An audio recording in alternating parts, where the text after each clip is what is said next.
do my strategic planning correctly.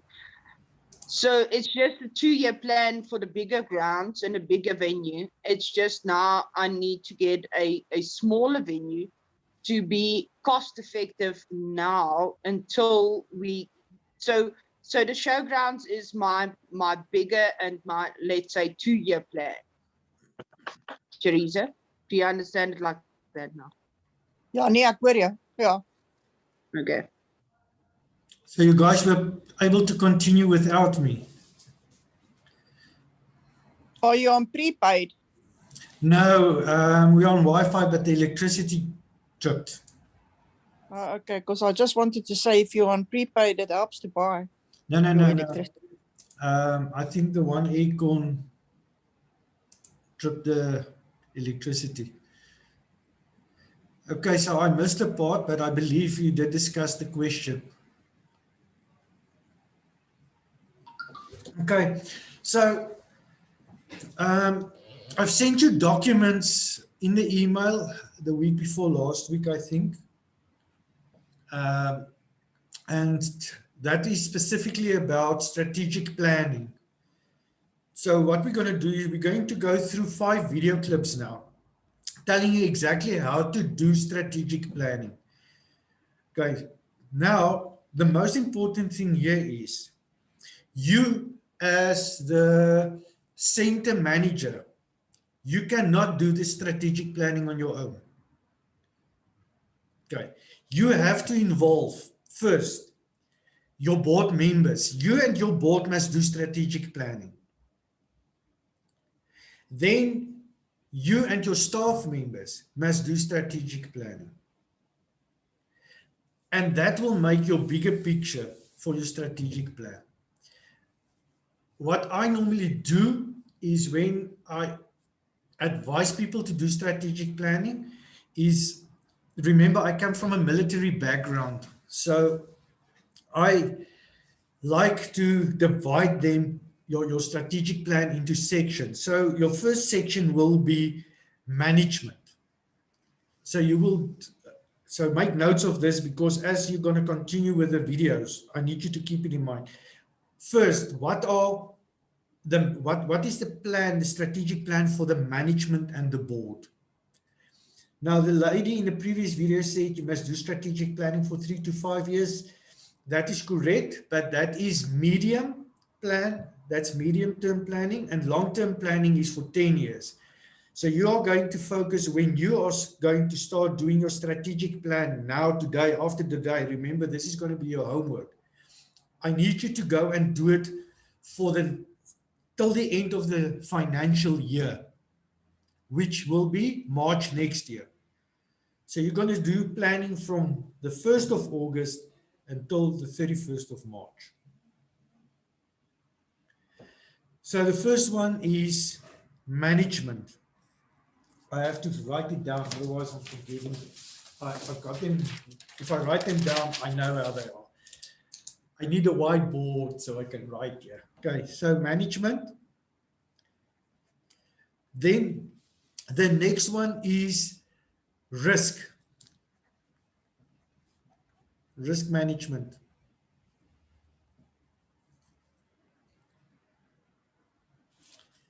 Okay. The next one will be human resources. Everything that's got to do with your HR. The next one is everything that's got to do with logistics.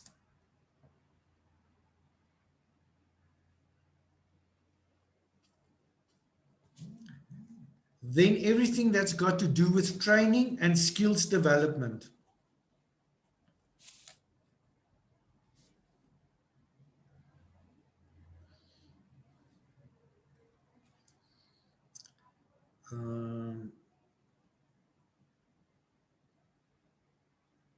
Then everything that's got to do with operations. Okay, so when we talk about operations, it is projects.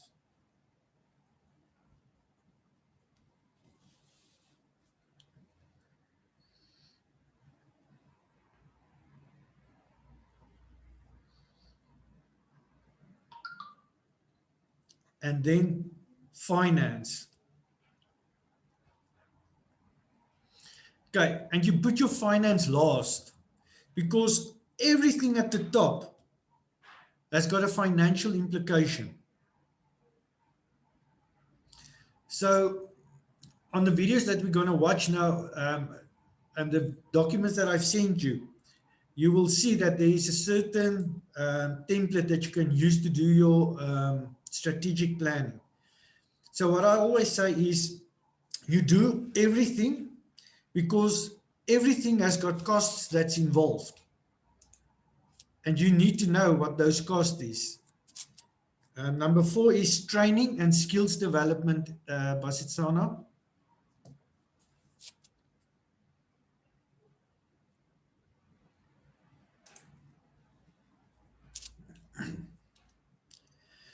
So if you say, oh yeah, and then you must include marketing and networking. So let's say I am going to have a fundraiser. I'm going to advertise it in the Volstar or in the Volweekblad and on social media, and I'm going to hand out pamphlets. Now, you have to say, what are you going to advertise? Where, when, why, how, and then the cost. Okay, so at the end, for each one of these, when you're done, and there are costs involved, you should have an estimate of what your expenses is going to be for the remainder of the financial year. Currently, if I have to ask any of you, please give me your expenses from now until the end of December. Can you please tell me what your expenses is going to be? Who will be able to answer me?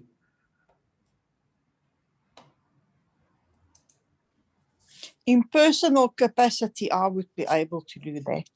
Yes. Which most of us will be able to do. Okay, so why do I need the amount of expenses? Because now I know how much money I need to run my NPO until the end of December or till the end of March. And how am I going to cover these costs? Because, and this is where the problem lies with many NPOs and especially with small businesses. They live from day to day. They run from day to day. So they don't have a plan. They don't have a strategic plan. And remember, your strategic plan is going to be part of your business plan. And like that lady said, your strategic plan is not something that you just write and then you go and put it there. And now it lies there. You know, I've done it, so let's put it here in the drawer.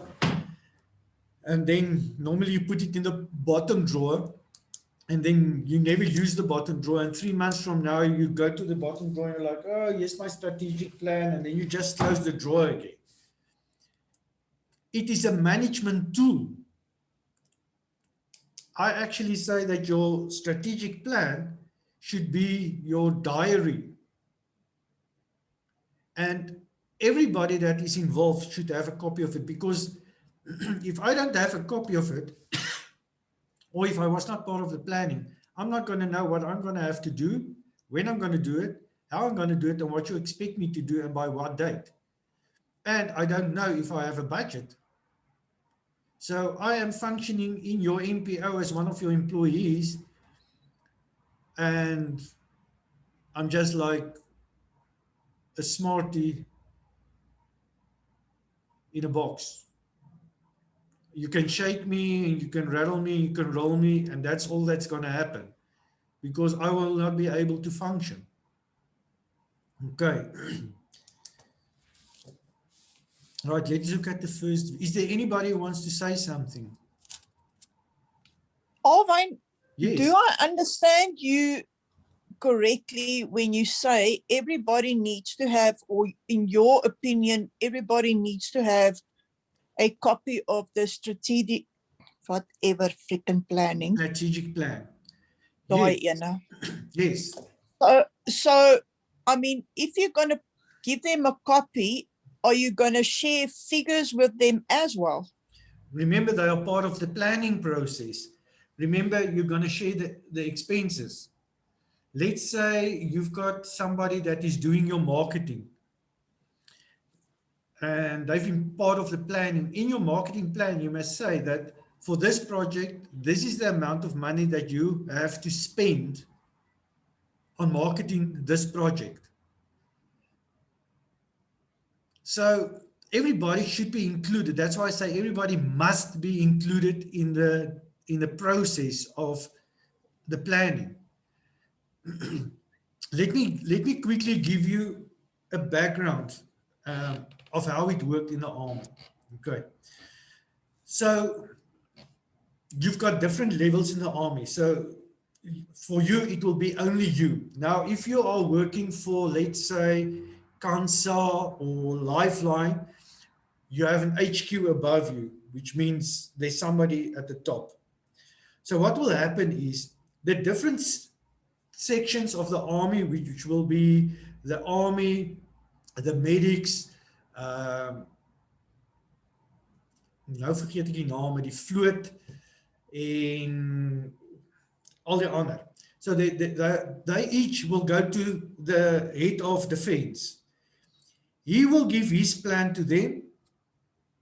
They will go back to their different sections. So for instance, for me, the army will go to the infantry, and the infantry, the head of infantry will sit in and he will give his guidelines. The head of the infantry will call all the infantry officer commandings to Pretoria. He will give his plan to them. And remember, there's a budget attached to this, because the Minister of Defense gets his budget from the Minister of Finance. So every officer commanding will go to their unit and he will write down his guidelines. And now we will call in all the different sections: HR, finance, logistics, the quartermaster, the transport, training, everybody will be there. Then they will do planning for what are we going to do for the next financial year. That will include everything. Okay. And that will include even what are you going to need in terms of stationery, toilet paper, whatever. Okay, because the unit cannot run without toilet paper. The unit cannot run without photocopies. The unit cannot run without petrol. So everything is included. So we are talking a very broad, very defined strategic plan. Every section will go and they will write down their goal, okay? Their own mission and vision and their goal. Each goal will have objectives. So you break it down. Then everybody will come back after the planning session. So every department will go back and have a session with everybody working in their department or their section heads. So everybody must be involved. Everybody will go back. They will do a full presentation in front of all the section heads or department heads in the unit on their plan for the year. So they need to talk to each other. HR cannot plan if training does not tell them what training they're going to present, how long it's going to be, who's going to be involved in the training, is there allowances involved, how many allowances, is there going to be deployment, and how long is the deployment going to be, what is the allowance, and the salaries involved. So everybody has to be involved. We need to talk to each other. Then they will, in that meeting, say, okay, we all agree, we are within our limits, we are within our budget. Everybody will hand in their own strategic plan, which is called the short-term plan. They will put it together and the unit will then hand that in as a full presentation to the head of infantry, where all the infantry units now comes together. They will see, of all the units, does this match our budget?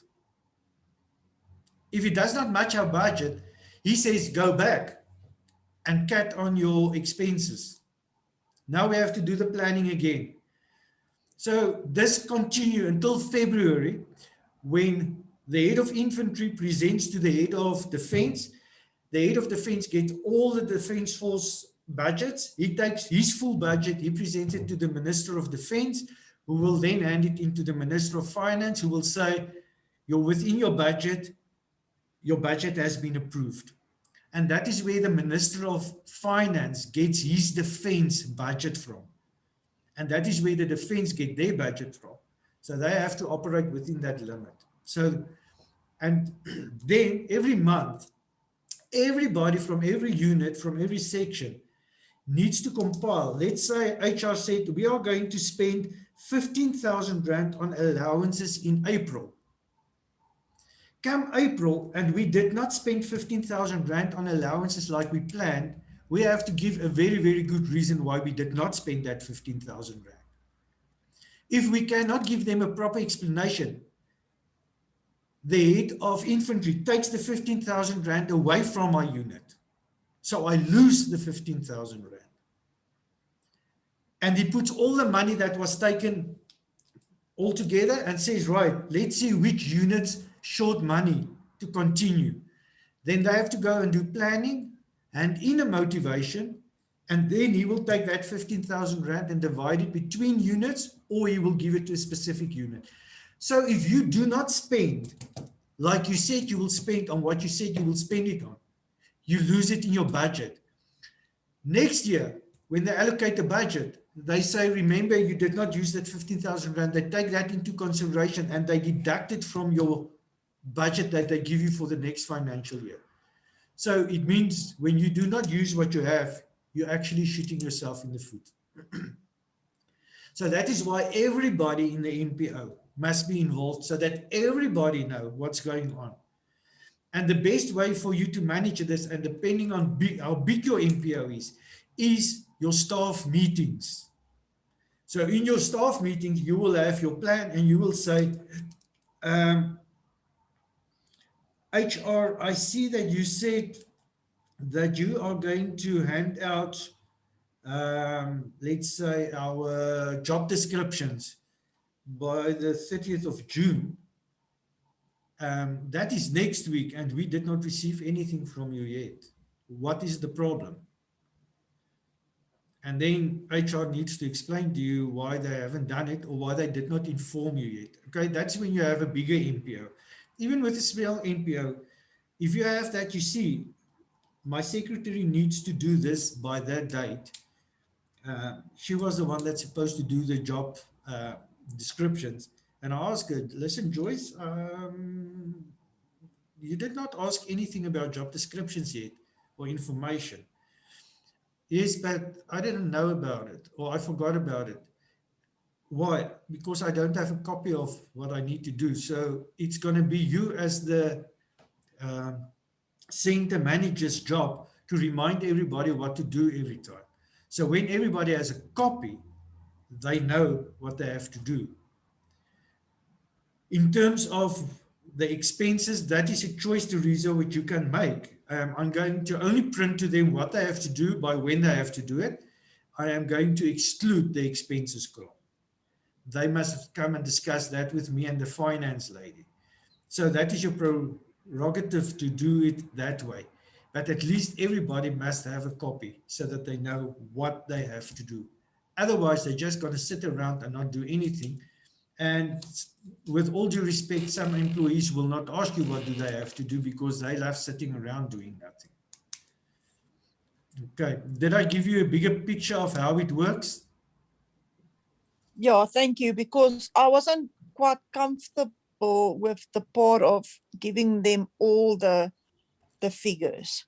No. Because I feel oversharing is also a thing for me. I think people just need to know what they need to know to get the job done. Okay. Yeah. Right. Let's continue. Hi, and welcome to 5 Simple Steps to Strategic Planning Success. Congratulations on taking this step to transforming your nonprofit organization. In this 5-part training series, you'll get short, easy to follow videos and actionable worksheets that will help you put together a SMART strategic plan so that you, your staff, your board, and your donors never again have to question where your organization is going and how you're going to get there. Okay, so the worksheets are the worksheets that I emailed you. Okay. Now she's going to start again. Sorry. Hi, and welcome to 5 Simple Steps. Congratulations on taking this step to transforming your nonprofit organization. In this 5-part training series, you'll get short, easy to follow videos and actionable worksheets that will help you put together a SMART strategic plan so that you, your staff, your board, and your donors never again have to question where your organization is going and how you're going there. My name's Jen, and I'll be guiding you through this training series. I was a nonprofit executive director for years.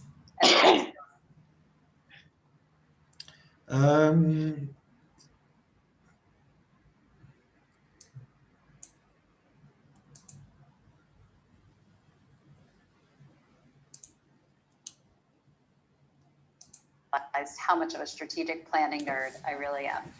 So I started my own consulting firm, and now I'm working in partnership with nonprofit leaders to support and facilitate their strategic planning process.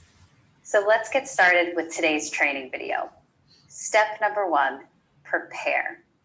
The strategic planning process can look dramatically different depending on your nonprofit's history, your size, your goals, and whether you've done strategic planning before or if this is your first time. So it's important that you design a process that's going to work for you and that you get all of your ducks in a row before you jump in. Let's start this prep work by familiarizing you with the strategic planning process. Strategic planning kicks off by looking at your nonprofit's desired state. Where is your organization going, and what do you want to be in the future? In this phase, you'll answer the question, what's possible for your nonprofit? Next, we'll take a look at your organization's current state. This is where you'll put your analytical hat on and determine what factors, both internal and external, are having a real impact on your organization's current state. Lastly, we'll determine what steps your organization will take to bridge the gap and move your organization from current to desired state. Now, you might be asking yourself, how long is this process going to take? And the short answer is, it depends. Organizations can take anywhere from 2 weeks up to a year or more to develop a strategic plan. Most organizations complete the process in 2 to 5 months. To determine how long you need, consider the following factors. Organizational size. The smaller you are, and therefore the less people you have to involve in the process, the shorter it can take. The larger you are, the more time you'll need. Consensus on your organization's mission. If you're all on the same page about why your organization exists, then your strategic planning process can take less time. But if you need the strategic planning process to help you reach this consensus, then you will want to budget more time. The same goes for consensus on organizational priorities. Do you agree on how your organization should be spending its time and money? Budget less time. No, budget more.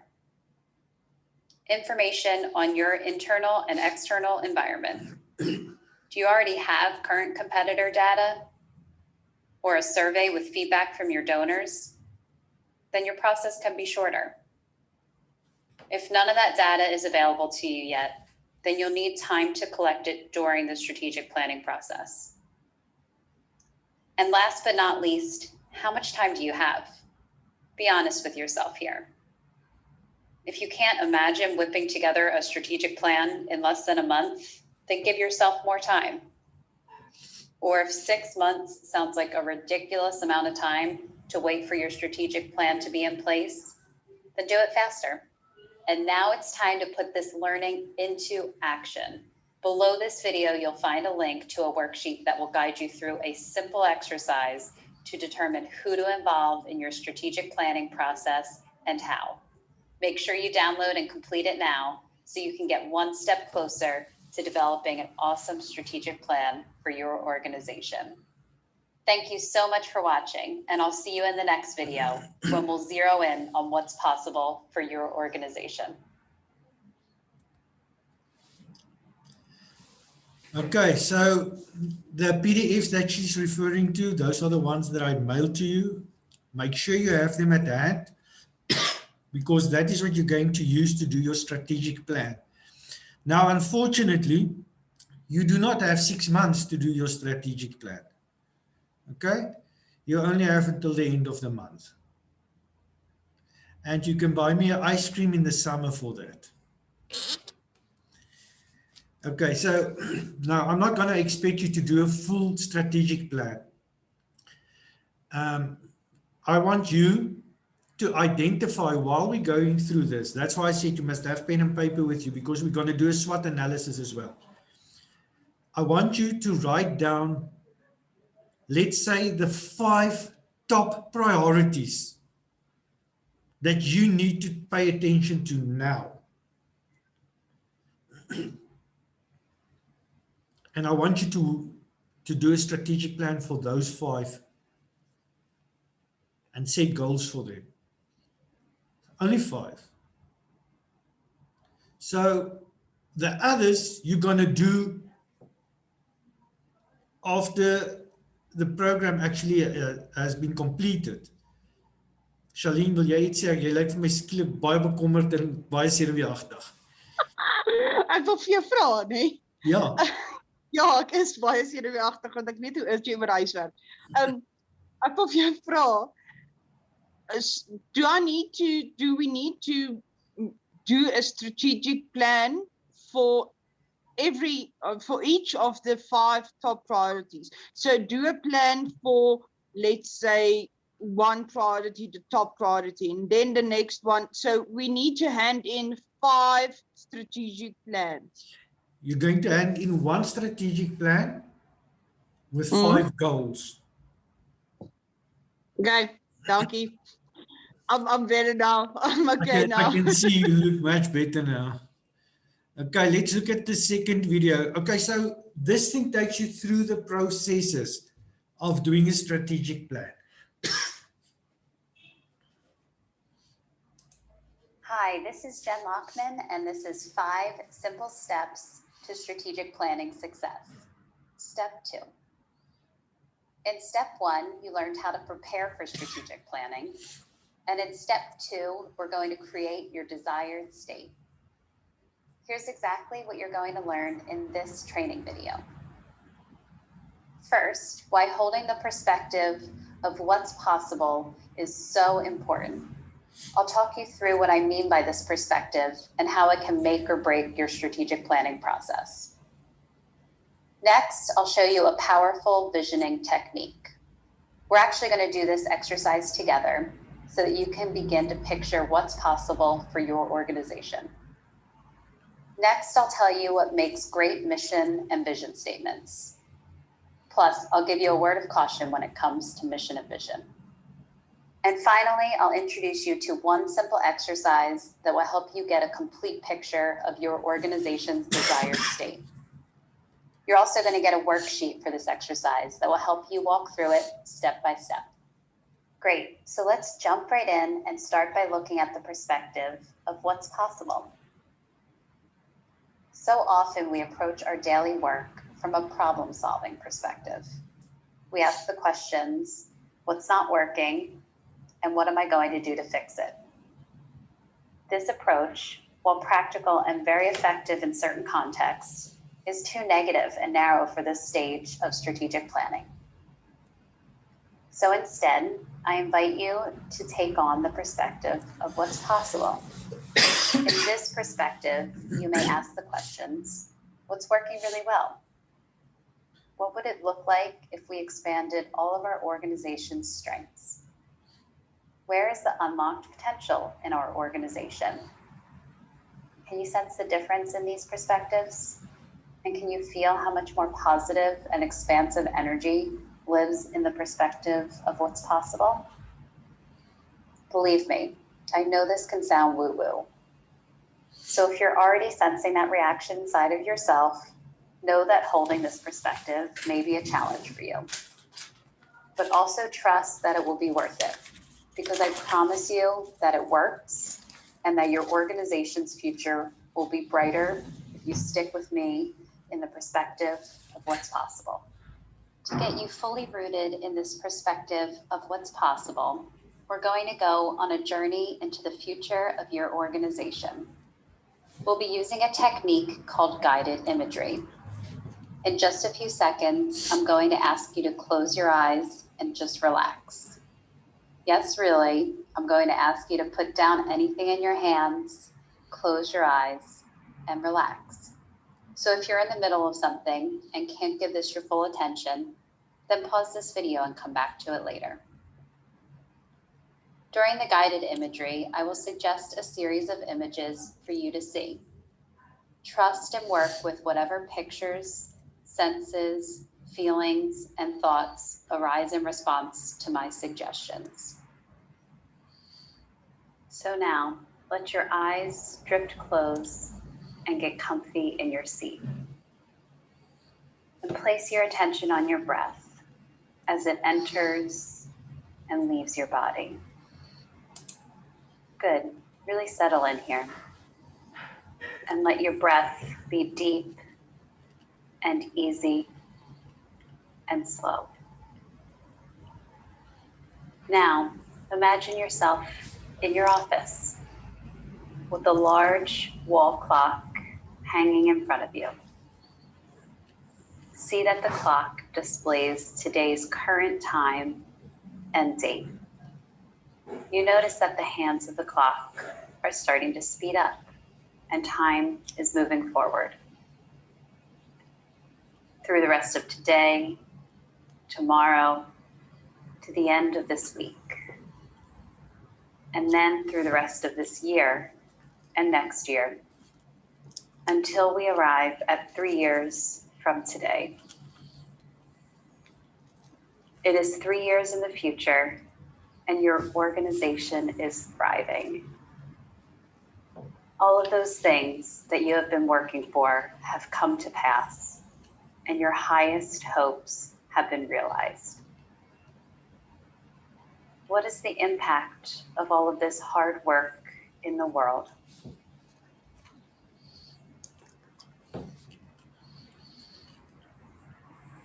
See the people whose lives have been touched by your work. Who are they? And how have you changed their lives for the better? What specific results have you created?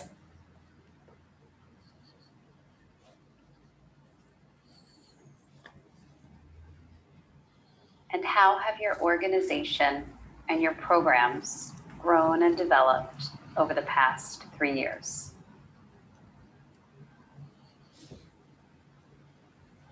Now, take a tour around your organization's office. How is it working? What is the energy like in the space?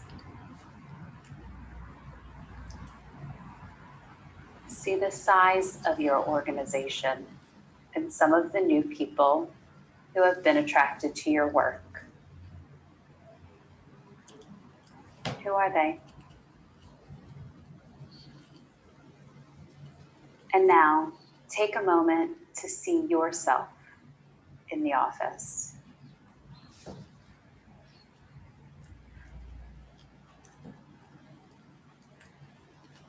How do you personally feel about your work?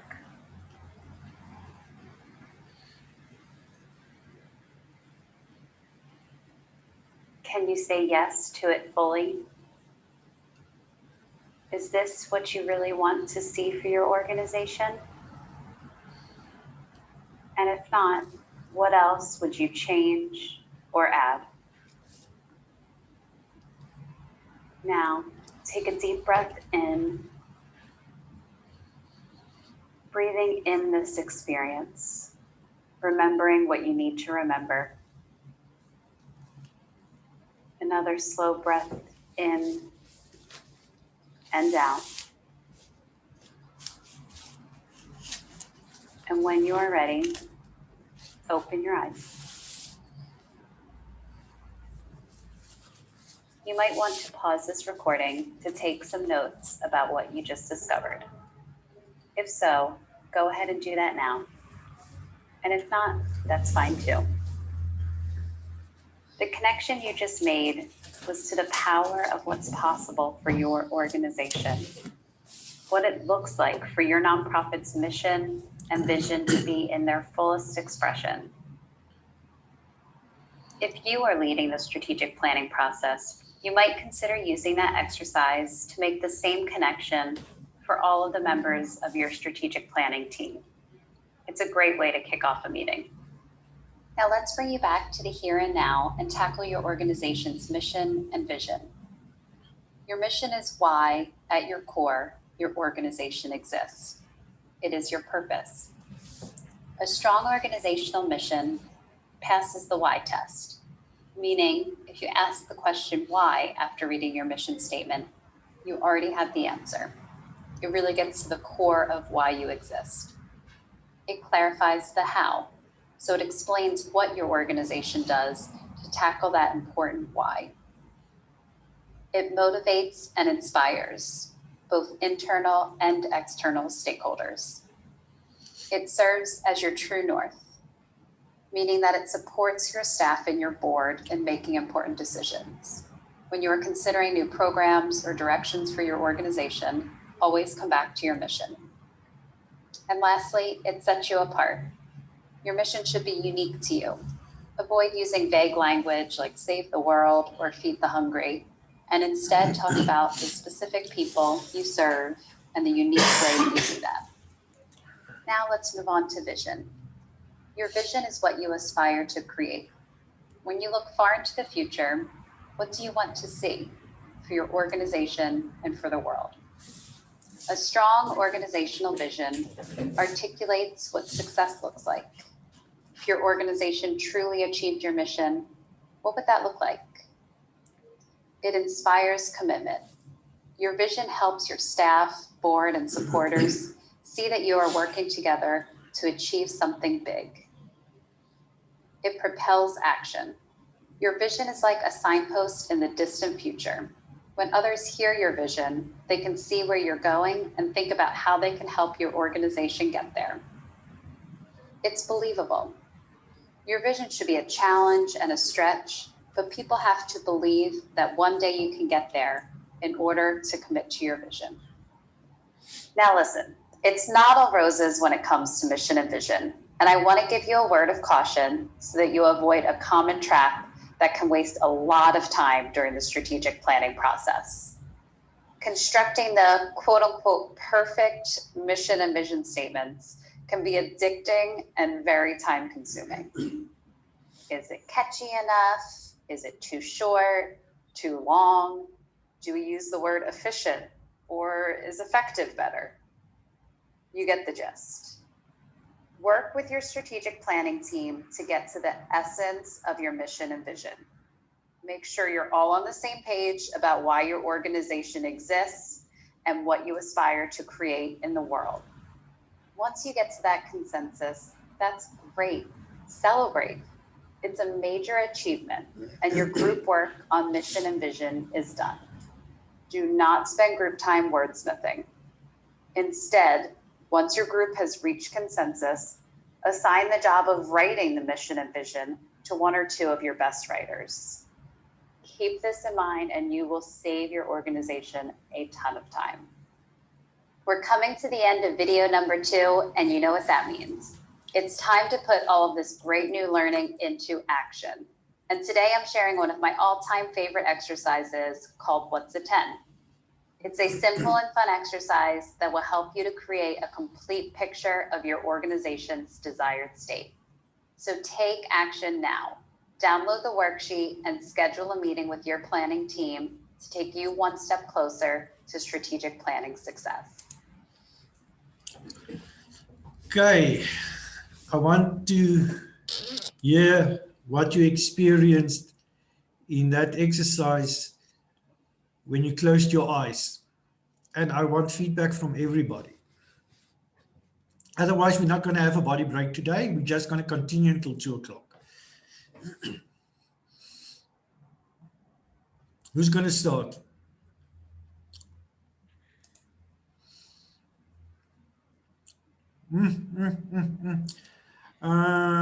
Angel, are you back?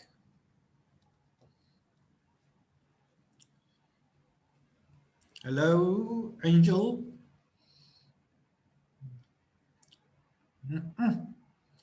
Was it Sana? Are you here? Yes, I'm here, Alvin. Okay, Shay, what did you experience in that exercise when you closed your eyes? I hope you did not fall asleep.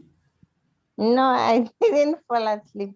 Okay. I experienced that mind is really a powerful place to be, because when I closed my eyes, I was really in the office, like really, I was, everything that was said, I was doing it and I did it perfectly so. But I got hurt when I opened my eyes again, seeing that no, this was just an exercise. So it's going to be easy for me to always put my mind first before everything. Okay. That's what I learned. Nombulelu. Hello, Nombulelu. Yes, yes. What did you Hello. experience? Yes, what I have experienced is this, as I have an organization, and then as a center manager, and then I'm doing, I'm playing a center manager, and then I'm doing paralegal work at the same time. What I've experienced is this, I am on the right path, because during this lockdown during this lockdown time, I'm still using, I'm still helping my community. So with this little exercise, I see myself planning for uh, more years to come. Awesome. And then some of exercises, I didn't know what steps should I follow, but now I know which step I should do from now on. Okay, great. Esther Thank you. Mputi.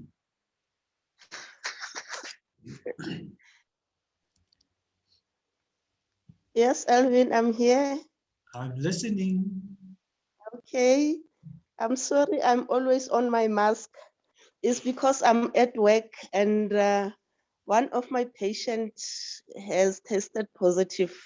That is why I'm always on my mask. Okay, Alvin, with this exercise, I realized that I had a dream, but I didn't know how to follow that dream. So while I was closing my eyes, I saw myself fulfilling that dream, because my plan, I had this plan. As now I am running an old age home, but my plan is also to, the place I am using, I am renting. So my plan is to buy this place, and the place is big enough. So I have a plan to build a hospice also, an orphanage or a home. So while I was closing my eyes, this vision was going on and on my mind, and I see myself doing it. Awesome. Modi, you gave your comment in the chat box. Thank you so much. I did read it. Charlene. Nie jou koppie vir my skud nie.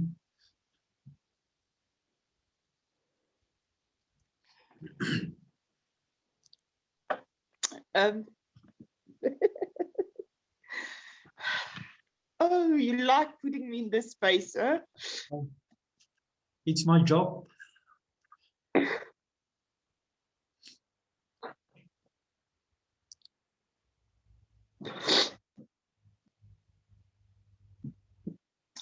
Oh, when I saw you, I did. But you have a nice office. um,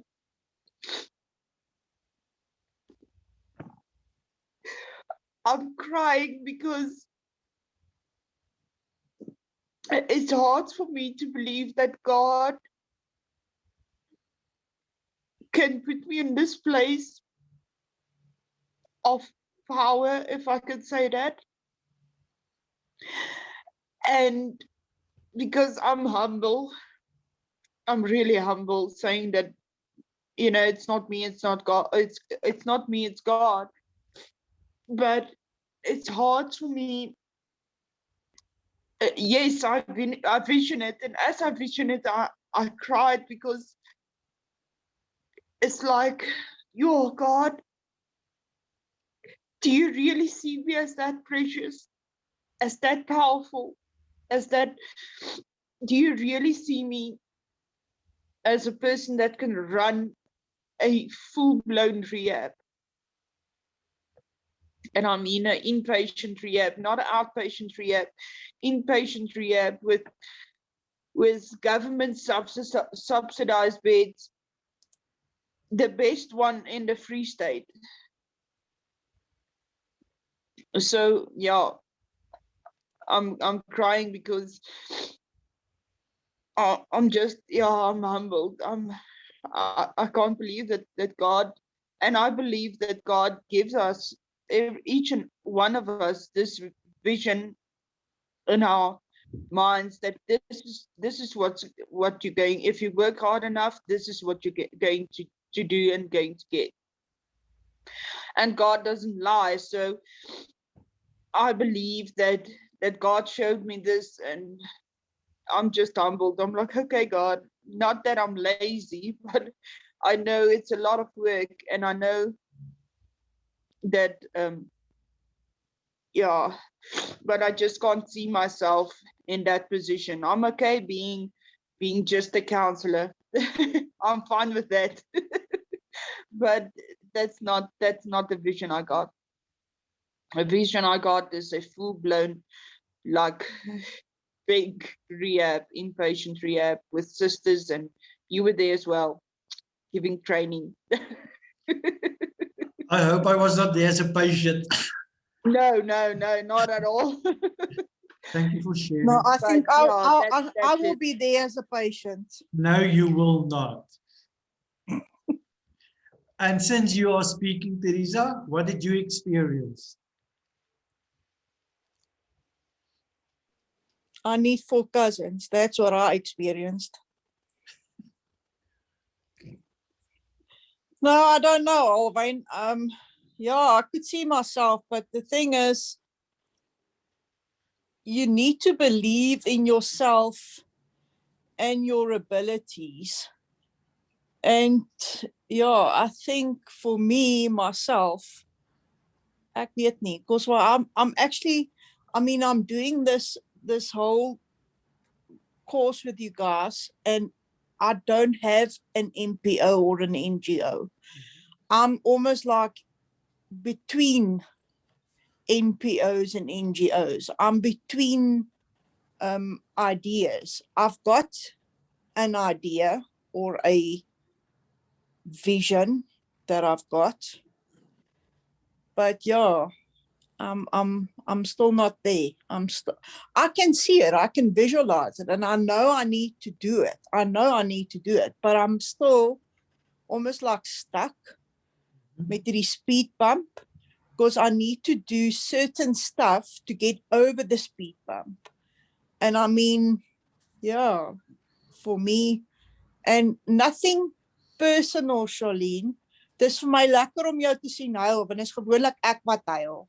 So it's so nice this morning for me having a dry eye en jy huil vir 'n verandering. Dit laat my baie goed voel. Baie dankie vir dit. Teresa, can I go for you? Can I say something? You may. That lady took you 3 years into the future. I want you to just quickly, and you don't have to respond, look at yourself 3 years back and look at yourself now, like a before and after picture. And then answer the question, where do you see yourself 3 years from now in terms of a before and after picture? Because if the past 3 years was possible, then you can only imagine what is going to be possible for the next 3 years. Yeah, but you know what, Alwyn, and I want to respond on this because I was thinking about the last session that we had last Tuesday. You said, especially on your Facebook page, you said you use your Facebook page as a measuring tool to see how you've grown. Mm. And I was thinking about you quite a lot in terms of those words, because if I measure myself against that, I haven't grown at all. Because some stuff that I've posted on Facebook, like a year back or 3 years or 4 years back, I still feel the same. I would still post it. I would still post the same stuff because I feel the same about certain stuff in my life. And if I go back on to what you just said to me now, if I have a look where I was 3 years back, where I'm now, I'm worse off.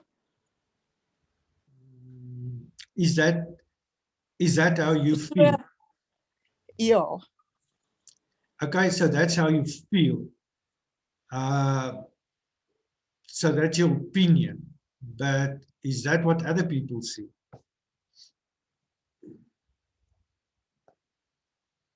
Because we are very hard on ourselves. Yeah. Seker. I only have to call in Veronica and she will say, totally different person. Nee, ek dink nie so nie, want ek huil nog steeds. There's nothing wrong with crying. God gave tears for a reason. You know what? If I look at this, what Americans Got Talent and Britain's Got Talent and X Factor and those stuff, the moment that they press the golden buzzer, I cry. And I don't care who it is, I cry. And I cry for the whole time. So if I want to cry, I go and watch golden buzzer moments on YouTube videos. So crying is good. There's nothing wrong with crying. It means that you can show and share your emotions. I understand that, but you need to be in control of your emotions to get to where you want to go. I mean, if you want to be powerful in life, or not powerful, if you want to make a difference, you need to be in control of your emotions. In actful, I'm not. And I mean, again, to answer your question, if I take a picture 3 years ago and I take a picture now, for me as a person, for me as an individual, I haven't grown at all. Not at all. Yeah, I've done a lot of stuff, and I've encountered a lot of stuff, but did it make me grow? No. Instead, it actually made me more in my dop. I'm more wary. I'm more, ek weet nie. Well, if I can give you a compliment, I think you're one of the most authentic people I have ever met in my life. Dankie, ek sal dit vat, maar dis seker al die peanuts wat jy geëet het. Wat is dit? Dis Happy nie, maar dit birthday. het niks met die neute te doen. Dis 'n true compliment from the heart. Dankie Alwyn, I'll take it. Okay. Right, guys, let's continue. I did read all the chat box messages. Thank you. Let's go to the next video.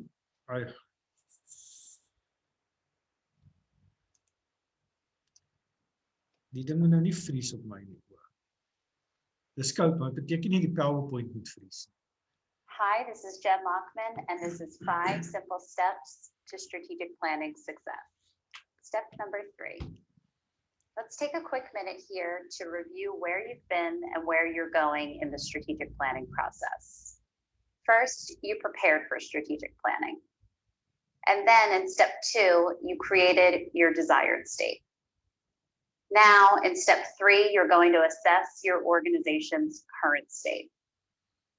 So if we look at a map of the strategic planning process, you'll see that you started in this upper right-hand corner as you look to the future of your organization and what's possible. And today, you're coming back to the here and now and assessing your organization's current state. So where are you now? And what are the factors that are shaping your current state? This step of strategic planning can feel a little overwhelming and dense. So let's break down today's agenda into a simple and fun picture. Imagine that your organization is a fish swimming around in a fish tank and occasionally looking out to the outside world. In order to get a complete picture of your organization's current state, you have to look at these 3 layers. First, the outside world. For your organization, this represents the macro forces that are at play that could affect what you're doing. Maybe that's politics and legislation, economic forces, societal trends, or technological advances. Next, you've got the waters that you swim in. Here you'll find your clients or the people that you serve, your donors, your competitors. Those are teeth, by the way, not the mustache. And lastly, your collaborators. So what's going on with these people who surround your organization that could affect you and what success looks like? And lastly, the fish, your organization. Here you'll look at what's going on internally among your staff, your board, and throughout the infrastructure of your organization. So today, in this video, we'll start from the outside and work our way in, breaking down each of these phases so that you know the questions you need to answer and the pitfalls you need to avoid to get a complete picture of your organization's current state. To get a sense for what's going on in that outside layer, you're going to conduct an environmental scan. In an environmental scan, you'll determine the political, economic, societal, and technological factors that affect your organization. Phew, sounds like it could be a big job, right? Well, today I'm going to break it down into 4 simple questions that you need to answer in your environmental scan. First, what's relevant? You don't have to know everything that's going on in the world, only the parts that affect your organization. So what federal, state, and local legislation has an impact on what you do? What are the trends in charitable giving and donation technology that may affect your donors and how they give to your organization? Second, what's likely? So once you've figured out what's relevant, what's likely to happen within each of those relevant areas over the next 3 to 5 years? What are the major trends? And what are the experts forecasting will happen in the future? Next, what's emerging? It can be easy to overlook brand new or emerging trends because they're probably not affecting you yet. But if you can be the first organization to really notice them and adapt what you're doing in response, you will gain incredible competitive advantage. So what's new that's getting your attention, or should be? And last, what's it mean for you? So if you just do the scan and collect a bunch of information, you're really only doing half of the work here.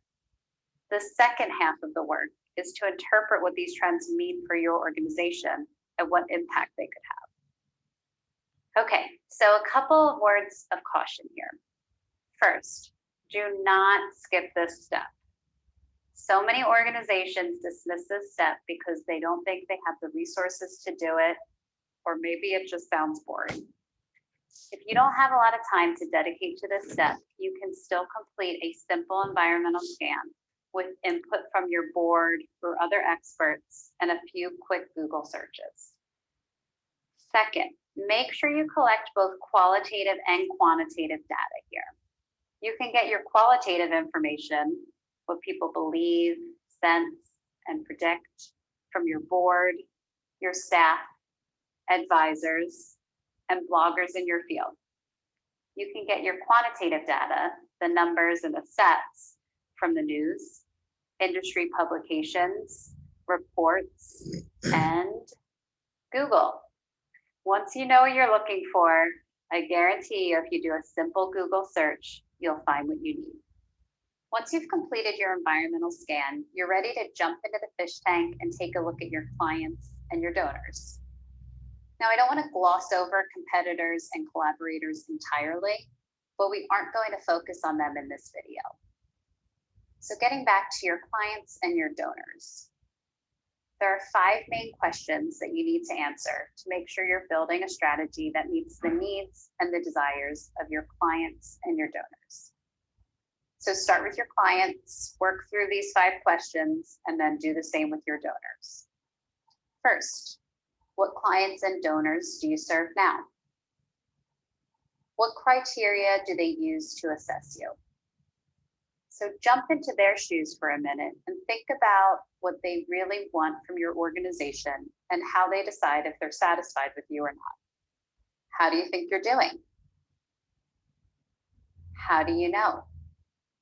So are you basing this on a gut feeling, informal feedback, observing their behaviors? Or have you gotten more formal feedback, maybe through a survey or a questionnaire? And lastly, what do you want to do better and or differently? So now that you've reflected on how you're doing in the eyes of your clients and your donors, think about what you might want to change. In your answer, include any new client or donor groups that you may want to serve. If you've answered these 5 questions thoroughly and thoughtfully, then you're on a great track to build a strategy and to provide services that answer the needs of your clients and your donors. However, I want to be clear here, this is not a thorough market analysis. So if you're a new nonprofit, or if you're looking to enter a new market or provide new services, then you'll want to conduct a much more thorough market analysis to understand what your potential clients need and what services are already being offered, so you can find that perfect niche in your market. All right, guys, we are entering the final stretch of today's video as we move on to internal analysis. Internal analysis is a 2-step process. First, collect your data. So what are the vital stats that will tell you how your organization is doing? This can consist of a historical profile. What are the major milestones in your organization's history? Performance metrics. What have your goals been in the past? And have you been hitting them? Financial metrics that will tell you about the overall financial health of your nonprofit. Are you raising the money you need to deliver your services? And are you operating at a gain or a loss year on year? The data only gives you part of the picture, so next you're going to gather perspectives. So if you're leading the strategic planning process, you probably have a pretty good view of where your organization is and what's working and what's not, right? Well, it's important to recognize that this is just one perspective, and your coworkers, your board members, maybe your clients will all have different perspectives and ideas about what's working and what's not.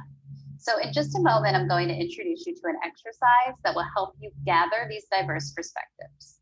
And when you go off and do that, I want you to remember 3 things. Be open. People with different perspectives are going to have different opinions. Make space for and value all of the different voices in the room. Don't take things personally, especially if this organization is your baby. If you have poured blood, sweat, and tears into your nonprofit, it's never easy to open yourself up to criticism, but you're doing it for the sake of taking your nonprofit to an even higher level. So don't take people's criticisms and opinions personally. Make it safe for people to be honest. It's not easy for people to speak their mind, especially if their boss is in the room. Make it a little bit easier for them by being honest and vulnerable yourself, and by really hearing what they have to say. You can also break people up into smaller groups, or even safer than that, you can collect anonymous survey feedback so that people feel it's as safe as possible for them to say what's on their mind. All right, it's time again for you to take all of this great learning and turn it into action. Below, you'll find a PDF worksheet that's going to take you step by step through a force field analysis. For you to take all of this great survey feedback so that people feel it's as safe as possible. I just want to stand still here. If you did not write it down, I want you to write this down or take a picture. Or what I will do, I will also take a picture and then post it on the group.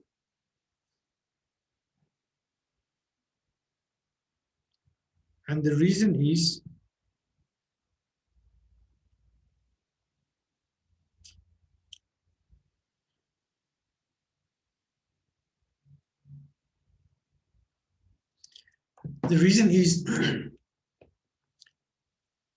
when we're going to move on to SWOT analysis later after the body break. I also want you, remember your NPO cannot function without you. And I want you to take these steps to do a personal internal analysis on yourself,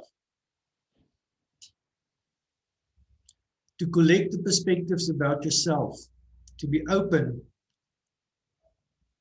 to write down the stuff that people say about you and think about you and not take it personally, and then make it safe for people to be honest with you. Because your NPO is about you, your personality and your character, and who you are and what you contribute to your NPO. So when we're going to do the SWOT analysis, we are mainly going to focus on your SWOT analysis today, because you're going to do your SWOT analysis as part of your strategic planning with your staff members. So the main focus of the SWOT analysis will be what is a SWOT analysis, but also very important, your own personal SWOT analysis. So this is important that you keep this in mind. Okay. Unfortunately, many of our perspectives that we collect are based on what other people say and think about us, and then we make it our truth.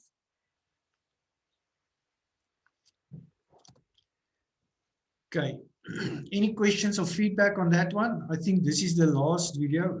We check number 4 now. And then we're going to move on. And then when we're done with this videos, we're going to have a body break. I hope you did not freeze where you're sitting and that you're still able to move.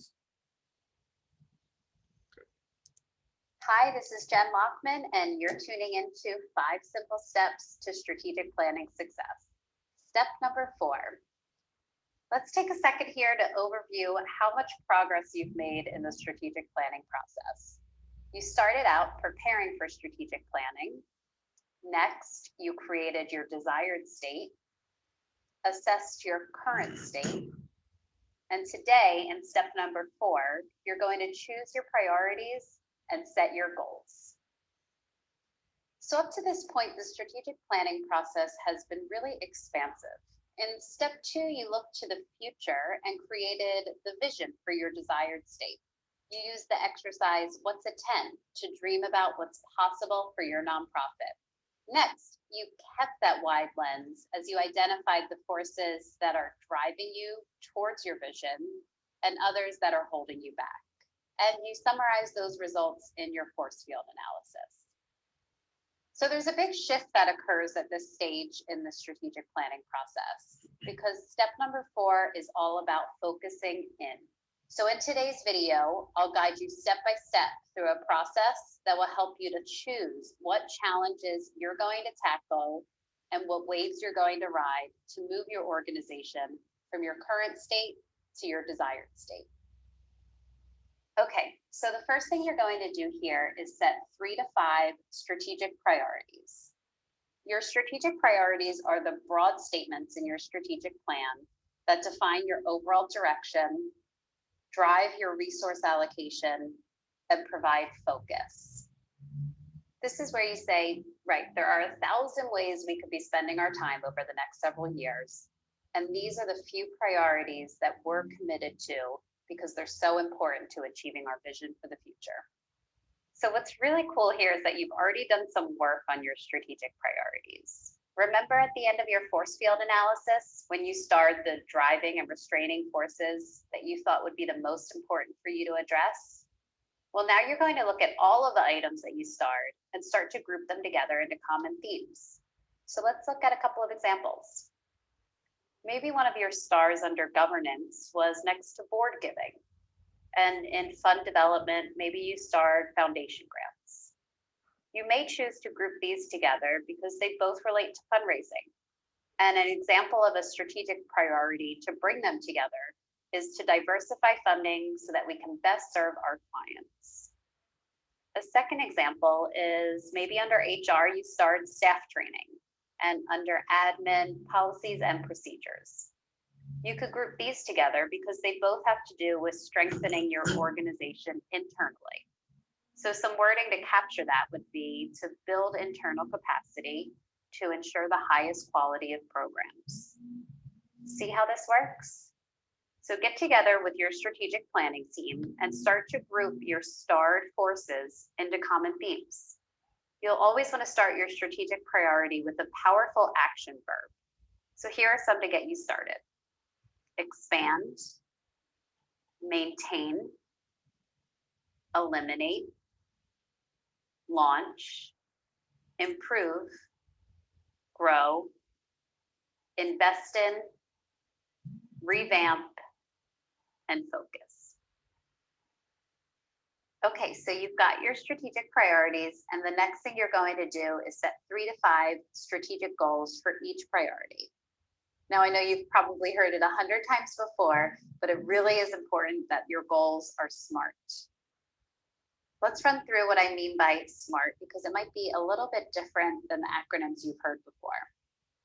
S stands for specific. You want your goal to tell you specifically what you need to do to achieve your overarching, less specific strategic priority. M, measurable. How will you know if you've achieved your goal? Make sure your goals contain a measurement for success so you know when you've gotten there. A, achievable.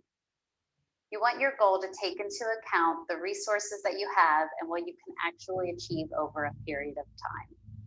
And you also want the goal to be ambitious. Let your goal really raise the bar for you and your team, and let it motivate you to reach even further than you have before to achieve your vision for the future. R, resonant. You want the goal to strike a chord for your staff, your board, and other key stakeholders. When they read it, the reaction you're looking for is, yes, this is really important to the future of our organization. And lastly, T, time bound. SMART goals include a deadline or a time frame so that everyone knows when you're aiming to have it complete. Okay, so let's look at an example and practice setting SMART goals. So one of the strategic priorities from our last example was to diversify our funding base so we can best serve our clients. The first question you want to ask yourself when considering what goals to set is, what are the specifics? You came up with this priority because there were some more specific forces that you wanted to change, and they rolled up into this overarching strategic priority. So what were those? And what specifically do you want to achieve within those key areas? So in our example, you might recall, the first force within the strategic priority was board giving. A SMART goal you could set for board giving is increase board giving by 10% year on year for the next 3 years. And the second force within this priority was foundation giving. So a SMART goal you could set there is to grow foundation giving to 15% of total revenue by 2016. Let's do a quick check here. These goals are definitely specific, measurable, and time-bound, and only you will know if they are achievable and ambitious and resonant. So when you are setting goals, make sure to run them through the SMART test, and that each goal that gets into your strategic plan is SMART. Okay, it's time once again to turn all of this learning into action. Below this video, you'll find a link to a PDF worksheet with a clean and simple strategic plan template. We're going to continue with the last video before we break. This is Jen Lockman, and this is 5 simple steps to strategic planning success. Step number 5. You have come so far in the strategic planning process and are in the 5th and final step. Let's take a second here to whiz through the steps that you've completed already. First, if you remember way back when, you prepared for strategic planning. Next, you envisioned your desired state. In the 3rd step, you assessed your organization's current state. And in the last step, you set strategic priorities and SMART goals. And finally, today, you're going to lay the groundwork to implement, track, and pivot. Okay, so at this point, you've got your strategic plan done, and everyone's feeling great about what you've accomplished. Your staff and board can see clearly where your organization is heading, and they're ready to jump in. But where do you get started? In order to make your strategic plan easy to implement, you need an action plan. Your strategic plan sets goals for the next 3 years. And for people to take action now, they need to understand how those goals translate into action for this year, this quarter, this month, and down to today. Your strategy also speaks collectively about what you as an organization want to achieve, without specifics about who is responsible for what. Your action plan is the document that will give you all the specifics you need to get started implementing your strategic plan now. Let's take a look at an example here so you can see the exact steps that are involved in putting together your action plan. So let's say your strategic plan sets a goal of increasing foundation funding to 15% of total revenue. The first thing you'll do is translate that 3-year goal into a SMART goal for this year. So you'll look at the numbers, consider your current state and the resources you have available, and decide what goal is right for this year. Let's say it's 8%. Next, you'll think about what needs to happen this year to reach that goal. For example, maybe your staff and board hold a meeting to strategize about building partnerships with more foundations. Then your development director will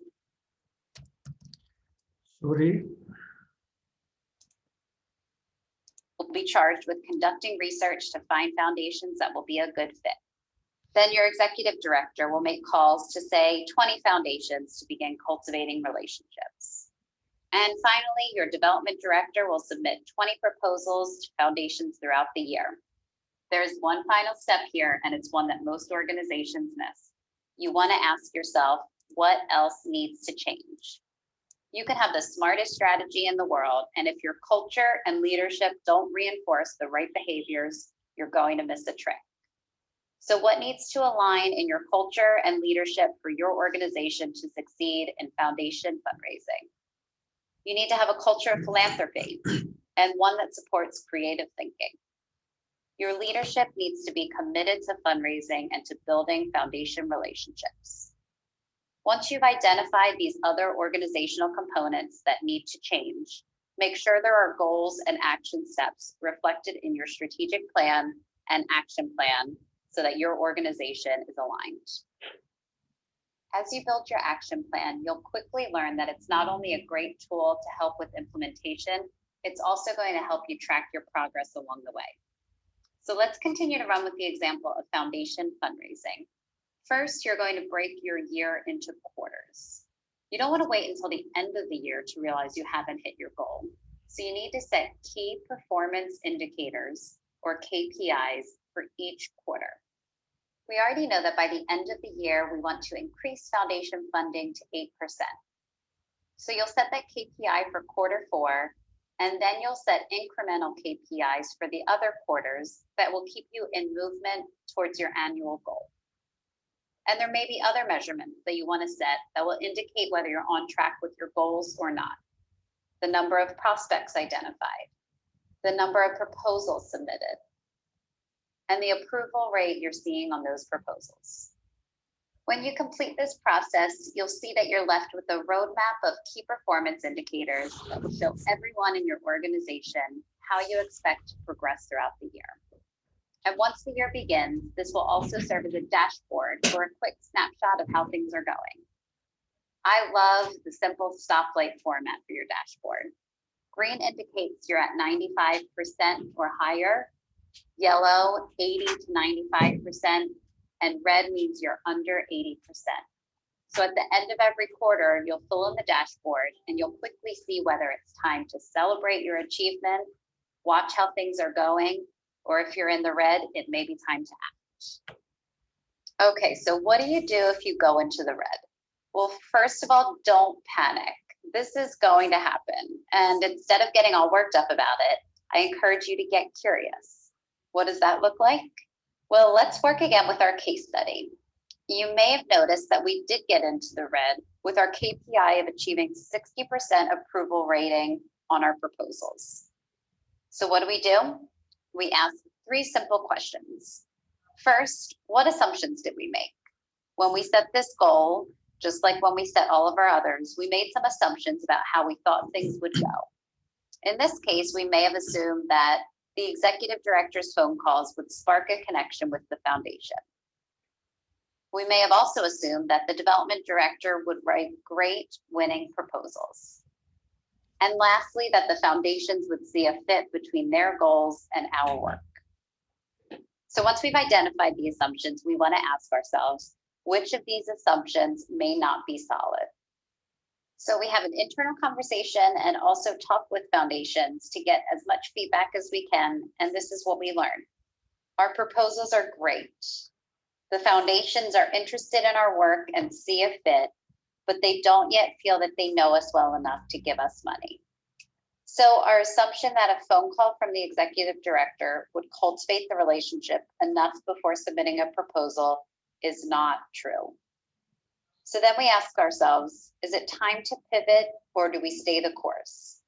Do we think that if we continue with this plan of attack that we'll be able to reach our strategic goal around foundation funding? Or do we need to make a fundamental change in our strategy? So once again, we talk things over and decide that it's time to pivot. We need to spend more of this year building relationships with foundations. So we decide to decrease our goal for the year so that we can still reach our 3-year goal of having foundation funding be 15% of total revenue. So there you have it. You now know how to implement, track, and pivot, and it's time to turn. Okay. So what I want you to do is, during the coffee break, I want you to just in the chat box, give me just feedback on what you've learned about strategic planning. Was it worthwhile doing it? Was it a waste of time? Is it too complicated?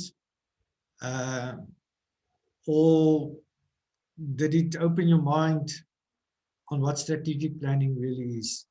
Because remember, you're not completing a feedback form for me, so the only feedback and the only attendance register I have is that which is available in the chat box.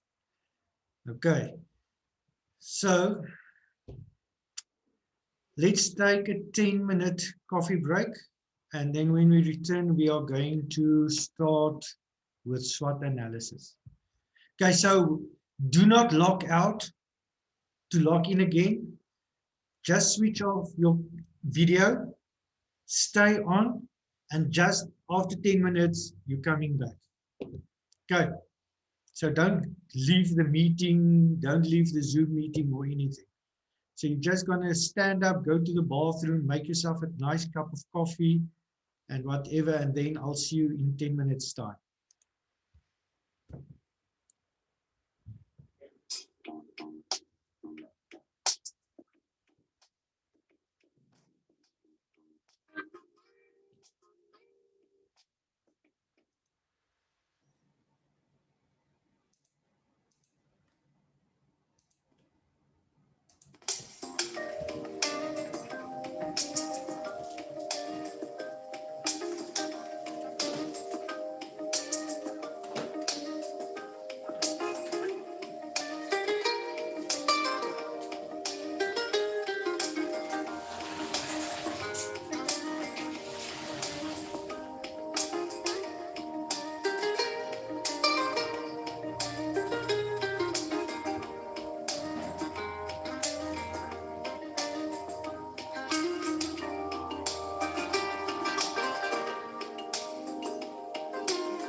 I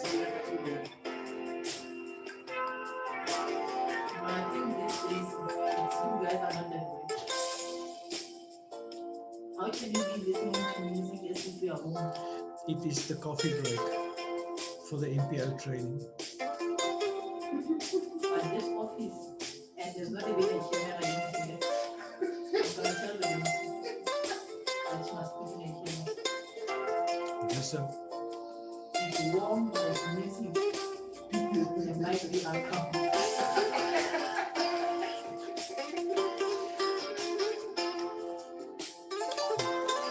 We don't share our secrets. We don't share our secrets.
Yeah, I'm waiting for you.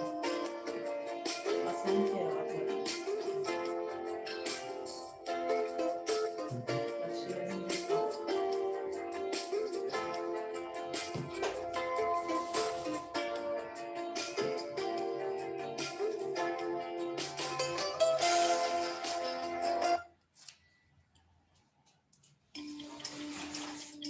And yeah, did you get time to check on those videos? Not yet. Not yet. I will do it this afternoon. Okay. I need your feedback to know if I can submit it. Okay. Thank you.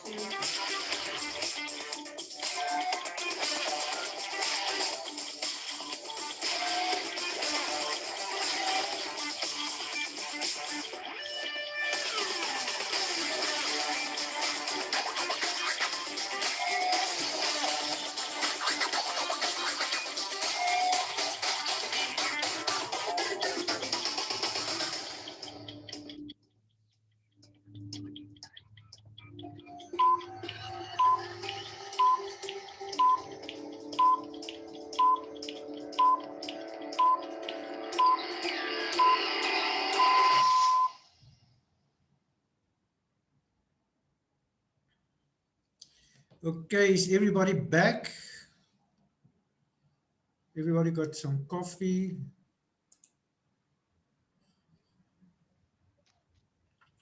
I'm back. I'm glad you're back. Let's see. I'm back. There's somebody else is back. Okay. I'm also back. Right, it seems like everyone's back. Oh, Zanele, welcome.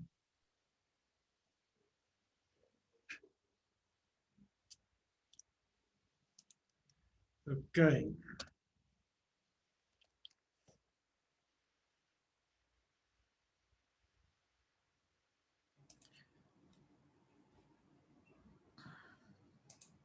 Right, we're going to move on to SWOT analysis. Okay, so I think everybody knows what that is. That is strengths, weaks, opportunities, and threats. Zanele, it's very good to see you. Okay, so let's see. Okay, so a SWOT analysis is an incredibly simple yet powerful tool to help you develop your business strategy, whether you're building a startup or guiding an existing company or NPO. And we know that it stands for strengths, weaknesses, opportunities, and threats. Strengths and weaknesses are internal to your NPO, and that are things that you can have some control over and can change. So examples include who is in your team, your patterns, intellectual property, your location, and opportunities and threats are external, things that are going on outside your NPO in the larger market. You can take advantage of opportunities and you can protect against threats, but you can't change them. Examples will include competitors, price, raw materials, and customer shopping trends. Zanele, will you just mute yourself?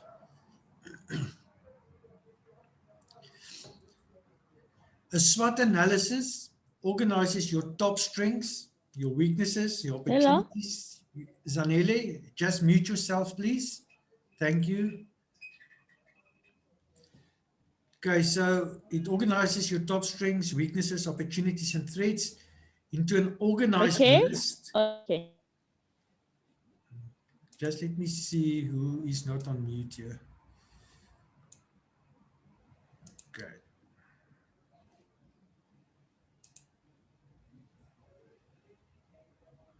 Nombulelu, just mute yourself, please.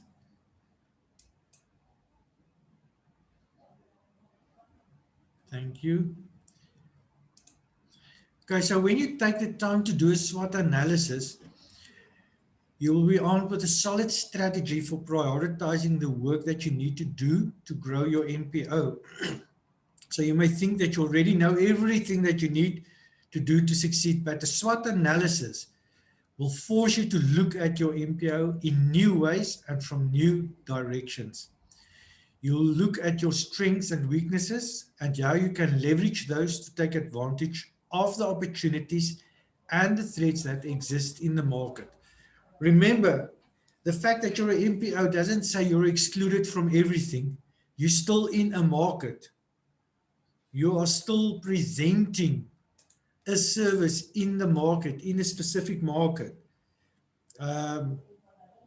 If you're working with old age people, your market is old age senior people, pensioners, people who does not live with their children anymore, people who cannot afford to live in a home anymore. So there's different things in that market. Charlene, you will be functioning in a market of where people are using drugs, where they are in recovery, where they go to recovery centers. That is your market. You still have a market. It doesn't mean you float from here to there and you're just somewhere in the world. Remember, your NPO is still a business that you are running. The only difference between an NPO and a business is you are not making a profit.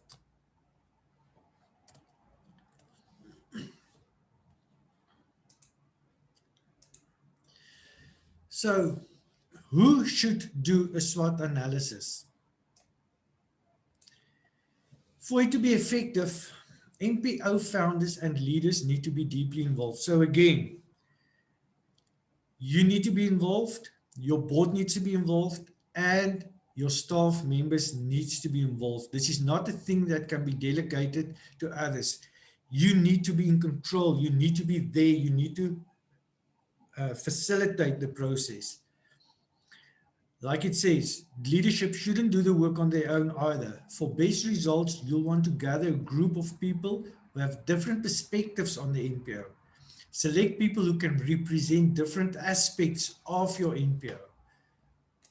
Existing NPOs can use a SWOT analysis to assess their current situation and determine a strategy to move forward. But remember that things are constantly changing and you'll want to reassess your strategy, starting with a new SWOT analysis every 6 to 12 months. Now, also important, once you've done a project, after the project has been completed, you should do a SWOT analysis on that project as well, so that you know what was the strengths of the project, what was the weaknesses, what opportunities and threats there were, and so that you can use it when you're going to implement the same project again, maybe in the next year or in a few months from now. Okay. Existing NPOs can use a SWOT analysis to assess their current situation and determine a strategy to move forward. But remember that things are constantly changing and you want to reassess. You need to reassess. You need to look at it again. It is, again, you can't do the SWOT analysis, take it and put it in the bottom drawer and leave it there. Then it means nothing. The process didn't mean anything. For a startup NPO, a SWOT analysis is part of your business planning process because it will help you codify a strategy so that you start off on the right foot and know the direction you plan on going. You don't just wake up one morning and give birth. There was a process. There's a process in the growth of the baby. Remember, your NPO is your baby. You are giving birth to it. You are teaching this baby to crawl, to walk, to become stronger. And you can't do this without a SWOT analysis. You can't do Then this without strategic planning. Alwyn, Yes. wat noem jy 'n brugbaba? In Engels, Well, I'm having a one of breech those. baby. A breech baby. I think I'm that's having what one. I'm having one of those. Are you having a breech baby? Yeah. Okay, so Alwyn will be the doctor that will take Teresa and I will perform, wat is 'n keizersnee?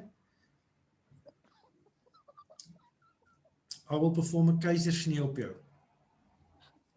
Cesarean section. A what? Cesarean section. Yes, I will perform that on Teresa. Okay, so it won't be an instrument baby.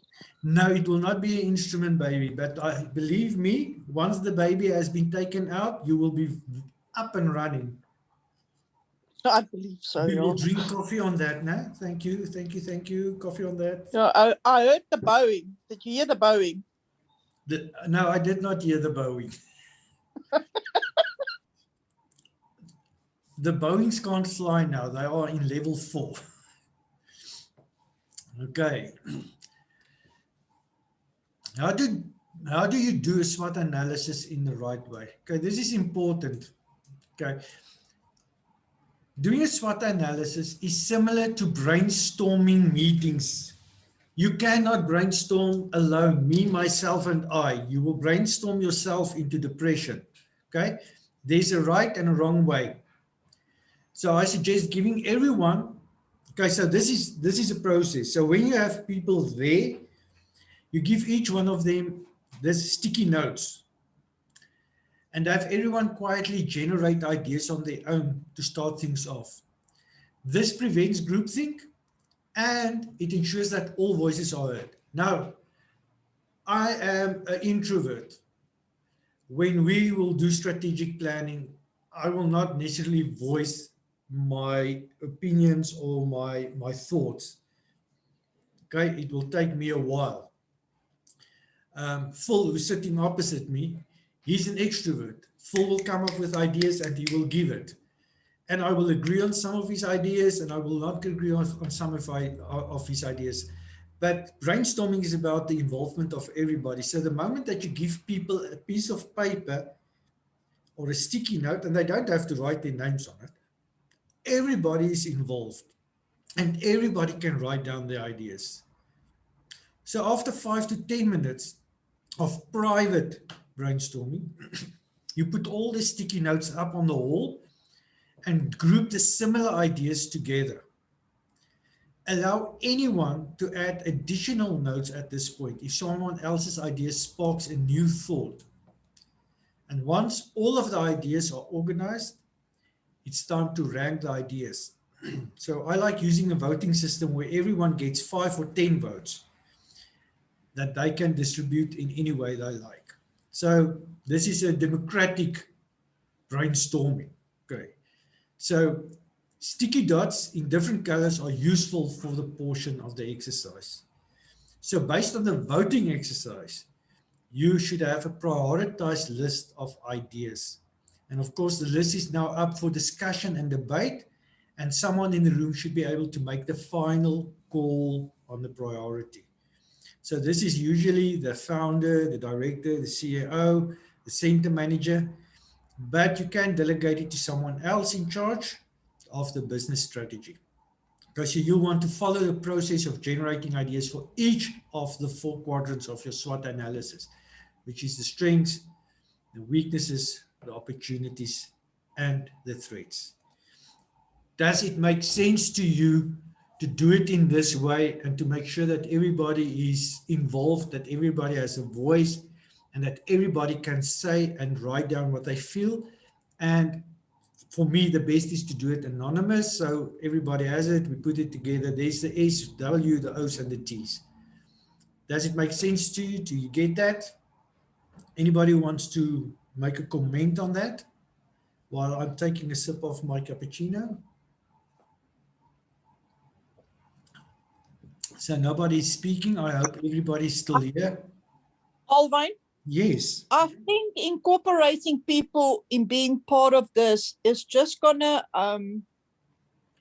strengthen your wat is verhoudings nou in Engels? Your relationships with your people that's in the NPO with you.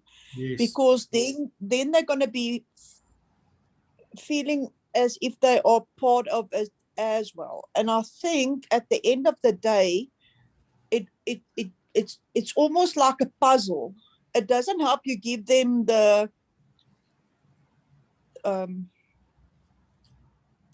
strategic planning copy of that, but this part, almost like a puzzle part, is missing, because this will actually make part of the copy that you handed them, and it will make sense at the end of the day. Maak dit sin wat ek probeer sê? Absolutely, because you need your SWOT analysis as a foundation, as a stepping stone to start with your strategic plan. Because obviously you're going to include this in your strategic plan, your strengths, your weaknesses, your opportunities and threats. You're going to work around that because that's going to be part of your strategic plan. Let's say you say our weakness was fundraising. So like that lady explained in the previous video, the last video that we saw. So how are we going to do fundraising? Because it was a weakness and we have to now turn it into a strength. And maybe you see something, and I always say, the top does not see and experience what the people on the ground see and experience. That was my biggest problem in the army. The guys at the top will implement certain disciplines and regulations and rules and operational guidelines. And then when we on the ground read it, we're like, this is not going to work. They don't understand. They lost control. And then we will voice what we feel, and then they will just say, implement it, it will work. And always it backfired. And always we had to come back and redo everything. So it was a lot of time that was wasted because they plan things and they implement things, but they did not get the input of the people that is working on the ground. And that is why what you're saying is absolutely 100% true. So actually what you need to do is you need to plan the NPO or NGO, and then you need to NGO the plan. That's it. Well said. Mooi, man. Mooi. Anybody else who wants to say something? Nobody. Okay. Sorry, Alwyn. Yes. I just want to raise a thing before I forget it. Teresa, you're saying a bridge baby. You have a bridge baby. And I respectively bind that because look at you now. You get it. and you have the brains for it. It's not a bridge, baby. It's you've got it. You hit it. Yeah, it's awesome. You just need to maybe get another viewing of it and get another mirror because yours is a bit doffer. Maar dit wat ons sien, is dit. Lekker maak jy my nou Jy het lag. Sorry I know vir you Engels, maar jy het dit. Bietjie dof. Dof, dankie hoor. Jy is bietjie doffer. Jy het dit. Yes. Teresa's baby is just not wanting to get out. Too comfortable where he's lying. You know, like a little Yeah, it's boy. nice and it's nice and warm. You normally give birth to boys 2 to 3 to 4 weeks afterwards. You know, we love lying where we are. I think this baby just wants to be there a little bit more. But we have to be careful that the baby don't start speaking from out the stomach. And you cannot grow in your comfort zone. So the baby should get out of its comfort zone to grow more. That's why Teresa met me. I'm going to take her out of her comfort zone. Blast it out. Luckily for me, I can hear a lot of Boeings going over. So it's okay. They can fly. They can crash as well. Okay. Okay, let's see. Strengths provides an area to list everything done right, either individually or as an organization. Okay, so take note of this because you're going to do an individual SWOT analysis. This section contains both strengths within the organization, external strengths, such as client relationships. Okay, when we hear the word client relationships, it's like business. You have client relationships in the NPO. Everybody that you're working with is a client. Okay, and if you're going to open a funeral business, a mortuary, whatever you call it, a funeral business, every person you meet is a potential client. Okay, so you need to build client relationships. Okay, weaknesses are aspects of your business that detract from the value you offer or place you at a competitive disadvantage. You still have competitors in the NPO market. You are competing against other people to get funding. You are competing to get ground, houses. You need to enhance these areas in order to compete with your best competitor.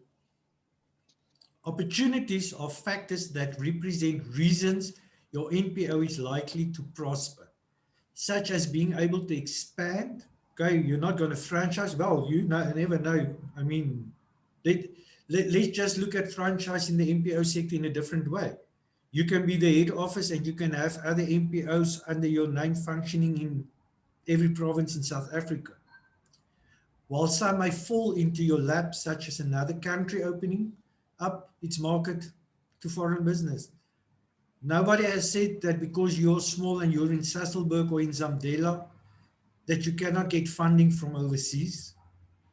If that is the way you think, you need to reframe your mind on what you are capable of getting and doing.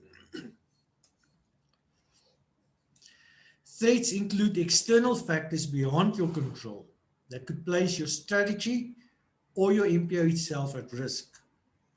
You have no control over these, but you may benefit by having contingency plans to address them if they should occur. Now, the main thing there is the word contingency plan. Succession plan. I think Tenu might have addressed that with you guys. A succession plan. Can you remember? I think it was one of the templates that I've sent out to you as well. Okay, so what is going to happen if Charlene suddenly ends up in the hospital? Okay, so I'm not speaking anything over you, so this is only an example. What if? Does anybody that is working with you, Charlene, know who you spoke to about funding? Is everybody up to date of applications for funding that you did? Does everybody know of meetings that you have set up? Or, like I said to a businessman, so you applied for business funding, people decided we're going to invest in you. On your way to your office, you get into an accident, you land in a coma for 6-7 months. These people can't get hold of you, you're not responding on emails, nobody's answering your phone was stolen. And then what happened? You lost. Why did you lose? Because you tried to do everything on your own. You kept all the information for yourself. You did not share. Nobody is informed about what's going on. It's me, myself, and I, and then me, myself, and I loses everything. There needs to be a contingency plan, a succession plan. If this is happening to me, who's going to take over? If something happens to your chairperson, let's say you've got a brilliant chairperson, something happens to him, who's going to take over? Is the person, the vice chairperson, really the person that can take over from him? Maybe he's the one that is signing the payments. Suddenly he's in an accident, you have to pay salary to your people, now you can't find the chairperson. These are threats. Okay, and looking at the current situation in South Africa, there's a lot of things you can list under threats. What if there was no Form 7 to drive from Sasolburg to Gauteng to admit people there into a rehab? The court says the guy must go to rehab. Luckily, we have Form 7s. Luckily, we can move. Luckily, we do have permission. But what if there was not permission? One of the threats for you, Charlene, what you can list is I cannot get what was promised to me because the municipality is involved, because of their involvement. So political issues can as well be a threat to your NPO. The best example was last year when NPO started handing out food parcels to people where they were prohibited to do that. And then how are you going to handle it? So you need to think broader and you have to put all the stuff on the table of what are the threats. And there are threats. And how are you going to handle them? Okay, and many times I always say your threats and your weaknesses must turn into opportunities. Business-wise, there's the bar with no name in Sasolburg. Well, they decided, okay, so we can't open our restaurant. So what did they do? They had a drive-in. They showed a movie and people ate in their cars. On the first evening they did it, they had 70 cars. And they sold food like that because remember, the people were allowed to sell takeaways, but you were not allowed to let the people sit in the restaurant or in the bar. 70 people, 70 cars. Well, I can tell you in each of those 70 cars, there were not one person, there were 2 to 3 to 4 people. So a threat to them became a huge opportunity. Okay, Charlene, you wanted to say something. With the looting and the anarchy going on, I've got two guys that is going to go with heroin withdrawals. Now, heroin withdrawals is very, very difficult and very painful. and we usually use medication, but then they have to go to the doctor to get a script and to get the medication. But then by the medication, it needs to be ordered or like managed. So the parents need to give the medication. Now the problem is, on Monday morning, they went to the doctor. Monday, I made a because the pharmacies don't keep that medication. They don't order bulk stock. So now with the looting, they say no deliveries from Johannesburg. Now the problem is, those two boys are going to withdraw without medication. They do have the script. I cannot drive to Johannesburg, even though I want to, but I'm not authorized to take that medication and bring it to the pharmacy. So that's a big problem now, because those boys are going to withdraw without medication, and it's a big problem. So that I don't have control over, and that's a big threat. Because what is going to happen in the future if maybe the delivery trucks, what do you call it, tire broke or whatever, then we need to plan, like to ask the pharmacy to order maybe more, or I don't know what to do, because those boys are going to withdraw now. And it's really bad. Last night they were bad already. So I can just imagine. Yes. Okay, so see why it's important to include these threats, because what now? Okay.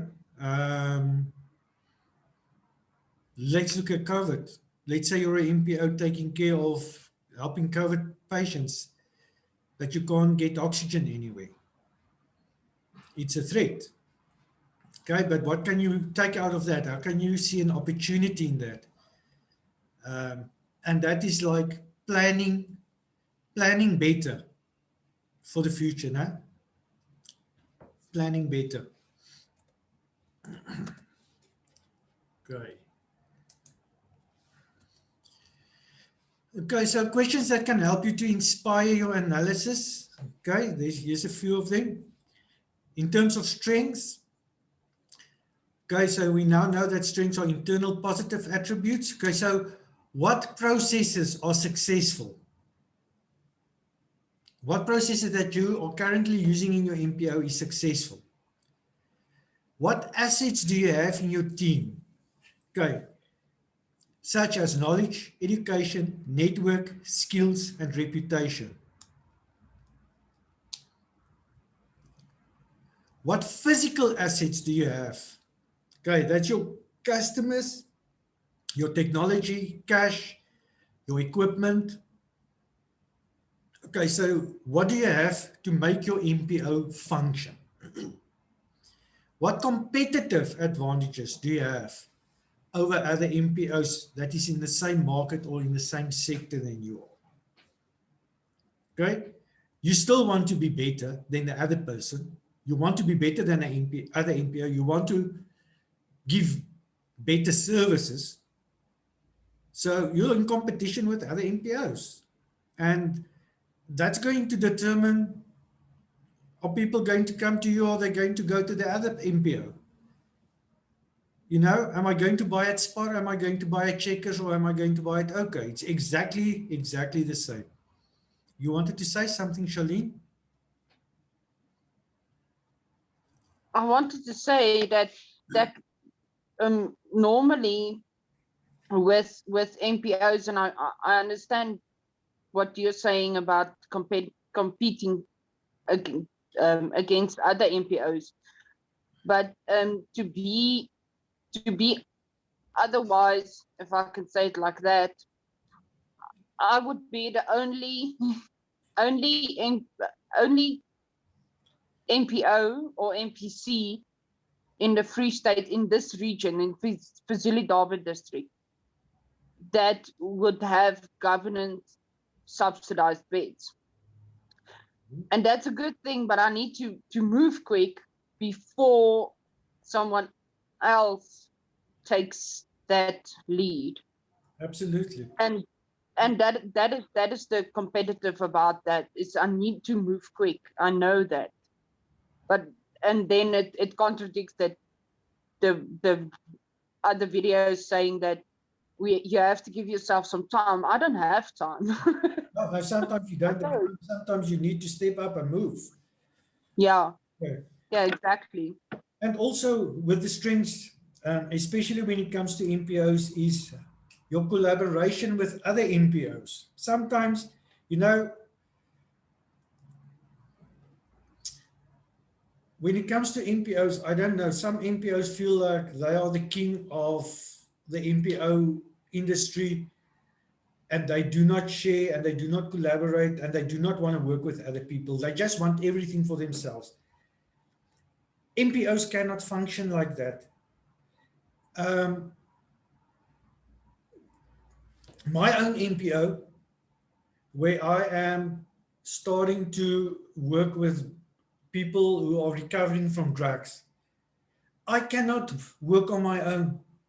I need Charlene's input. There's things that I don't know. I need to learn from her. I need Sanka, because Sanka is the place that I trust now to do the test, and the guys must do their test every 4 weeks. If I don't have a Sanka, I have Charlene, but if I don't have any of those two and I'm like, oh no, here's my NPO, what am I going to get from that? I'm not going to. We need to work together as NPOs. We need to learn to take hands and not be the king. Ons praat altyd in Afrikaans, we say elke hoender op sy eie mishoop. Okay, so it's only me, myself and I. Okay, so weaknesses. Are there things that your NPO needs to be competitive? Or are there things that your NPO needs so that you can take hands with other people? And then what business processes do you need to improve on? Remember, you cannot be perfect.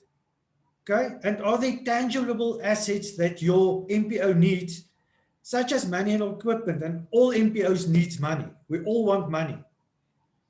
So I think that will come in as a weakness to each and every NPO. And it will be a threat. If I don't have money, I can't continue. But you can't stop either. Okay? Are there gaps in your team? What gaps are there? And how are you going to close those gaps? And the only way to close gaps, obviously, is either you have to replace somebody, or you have to employ somebody, or it's training. And then, is your location ideal for your success? Okay, if you are working with disabled people, your NPO can't be there up in the mountains. Okay, it needs to be accessible for your clients. Okay, opportunities. Is your market growing? Are there trends that will encourage people to buy from you or to make use of your services? Are there upcoming events that your NPO may be able to take advantage of? You know what is the sad thing for me is that, and unfortunately, I think it is a misperception. I believe that NPOs are not recognized the way they should be recognized. Okay. If I was the Minister of Health or Social Development, I will take away all grants, and I will equally allow NPOs to apply for the grants. That's my opinion. Okay, but that's my opinion. Does your NPO take advantage of opportunities like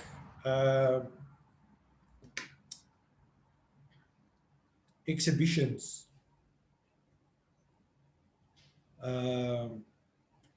working together in a group, functioning in a group. Sasol is currently running a total big drug awareness thing with the head prosecutor in Sasolburg. I'm saddened to see that many of the organizations, and I'm not going to call their names out now, are not willing to work together with us. And I mean, they are the people that must give the input. They are the people that we need to do and function. But they are not, I mean, they are not even willing to participate in a drug awareness day where you put your gazebo there and make people aware of what services do we offer. So NPOs must take advantage of opportunities like that. Go to the radio stations, go and speak about your NPO. Metsimaholo FM, 102 FM, 90.6. Take advantage of the media, the social media. Are there upcoming changes to regulations that might impact your NPO? And if your NPO is up and running, what do your customers think of you? Okay, that's very important. They evaluate you. Are they going to come back to you? Do you stick to your agreements? Do you do what you said you will do? Do you deliver on your promises?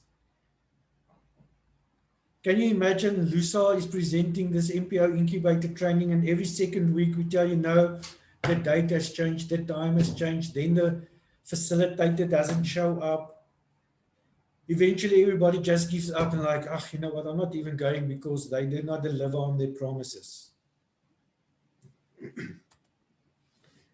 Threats. Will donors always be able to supply the raw material you need at the price you need? What does donors think about you? What is your relationship with your donors?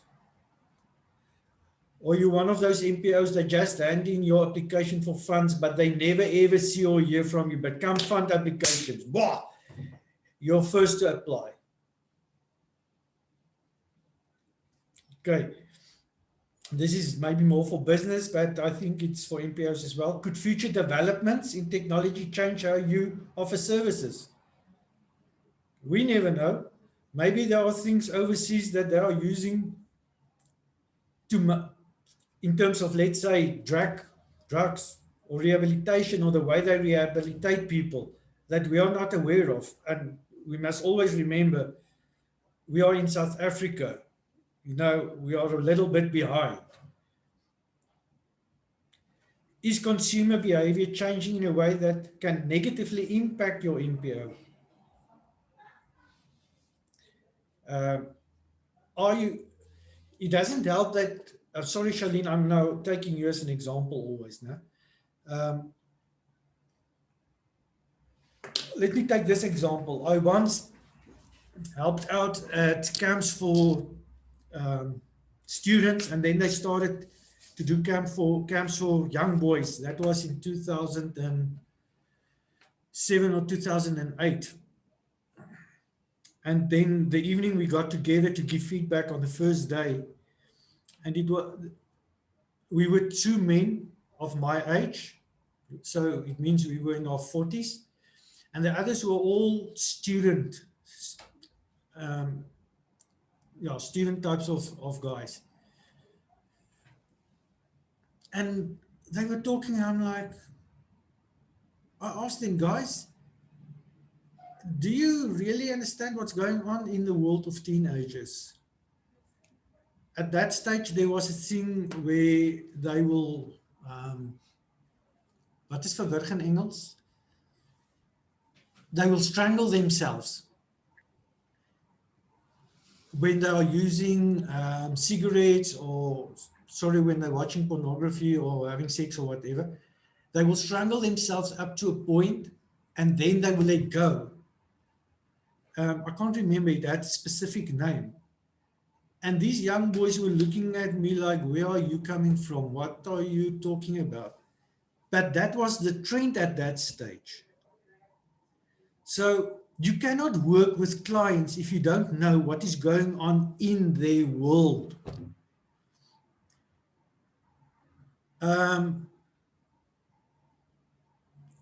When we did Generation Ad, we always covered a section on substance abuse.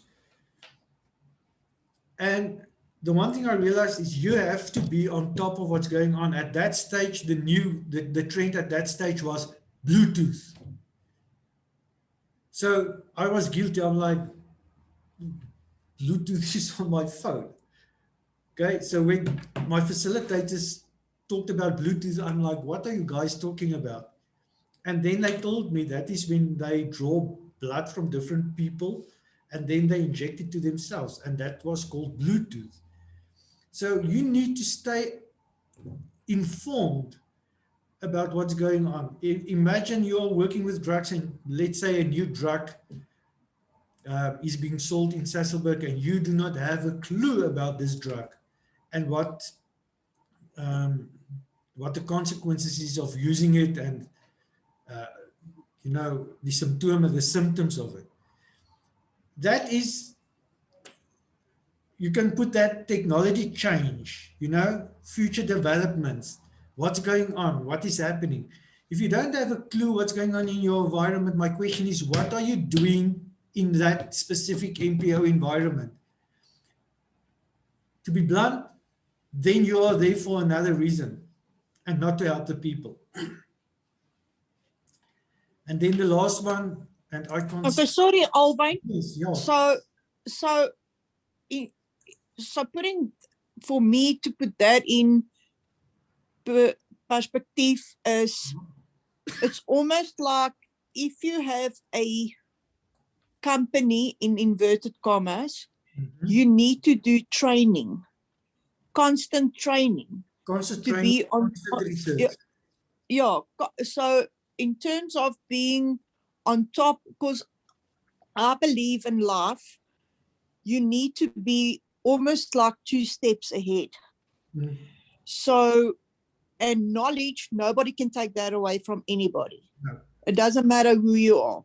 It maak nie saak of jy vet, maar lelik, dronk, rigter, it doesn't matter. If you've got the knowledge, nobody can take it away from you. So if you have your NPO or your NGO, you need to be knowledge, jy moet wat's nou die woord wat ek wil sê, ek weet nie eers nie. Jy moet weet wat om jou aan, jy moet opleibaar wees. You need to be open to know new things, not like it used to be like 10 years back. Yes. And you have to stay on top. Remember, the world is changing every day. What was new yesterday is old today and it has already been replaced. So, yeah, that is very true. But the thing is, change is so vinnig. You know, it's like, yes, it's like actually scary. It is. You need to be on top. You need to keep on top. You need to research on Google every day. I work with teenagers a lot. I have to keep up to date with what's going on because what they are talking about yesterday or a week back does not exist this week. The way that we work and see teenagers when we were young is totally different from when we grew up. It's different from 10 years back. And you have to adapt to that. There's certain things that is basic principles. Remember, certain principles you do not compromise on. But there are certain things that change. How they see things. 20 years back, you will ask somebody, what do you want to become? They will say, I want to be a policeman. Today, they will tell you, I want to be a YouTuber. And it is a valid, they have valid points in being a YouTuber. It is a legal employment way of getting income. And you have to focus around that. You can't tell them, no, you can't be a YouTuber. Where are you coming from? So yeah, you need to stay up top and you have to do research. Whether you are working with old age people, whether you are working with druggies, no matter what, there's always something new and you can always implement something new. Good. So with your SWOT analysis complete, sorry, you're ready to convert it into a real strategy. Now, strategic planning. The exercise is about producing a strategy that you can work on during the next few months. The first step is to look at your strengths and figure out how you can use those strengths to take advantage of your opportunities.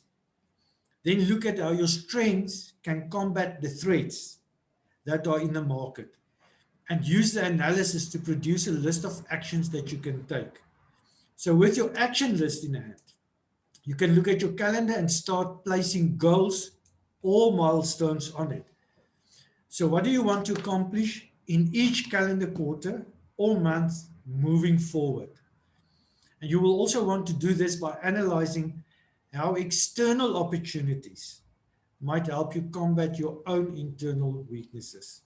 So can you also minimize those weaknesses so you can avoid the threats that you have identified? And remember, you'll again have an action list that you'll want to prioritize and schedule.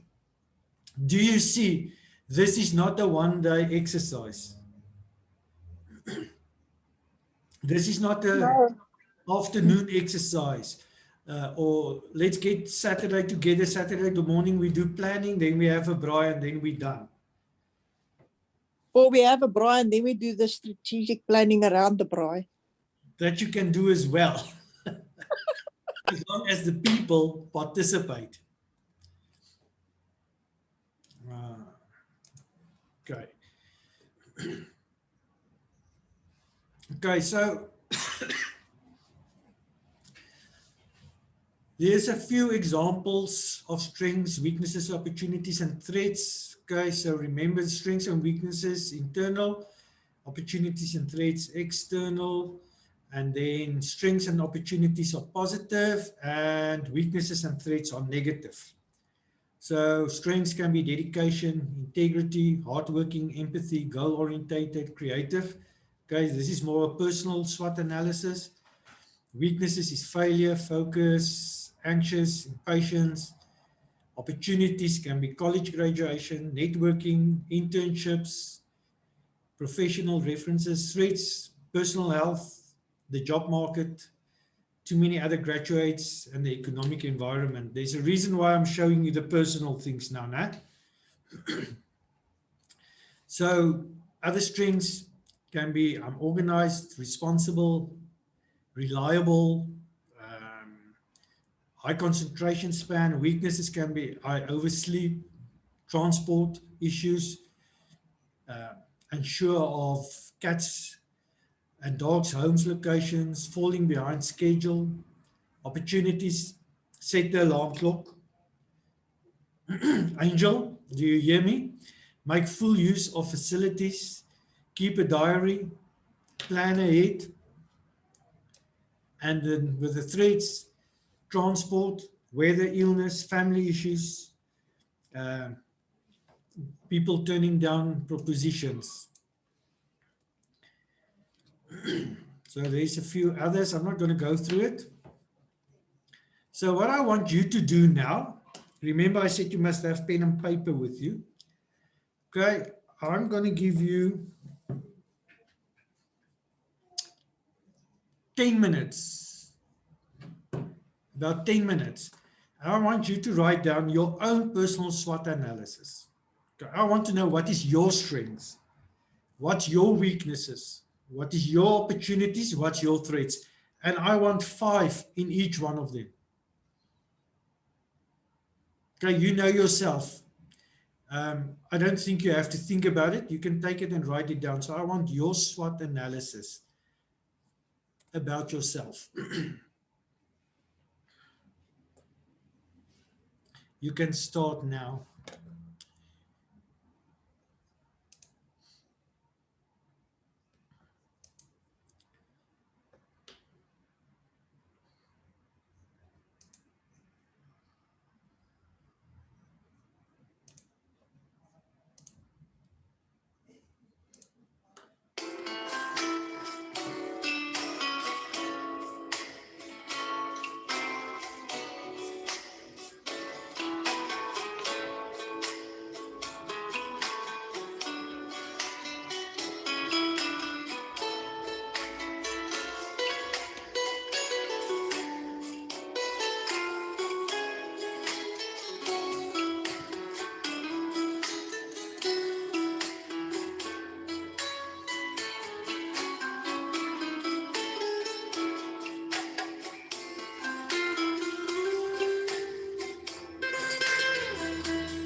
got issues. I just got back from the golf course with meeting the sales team.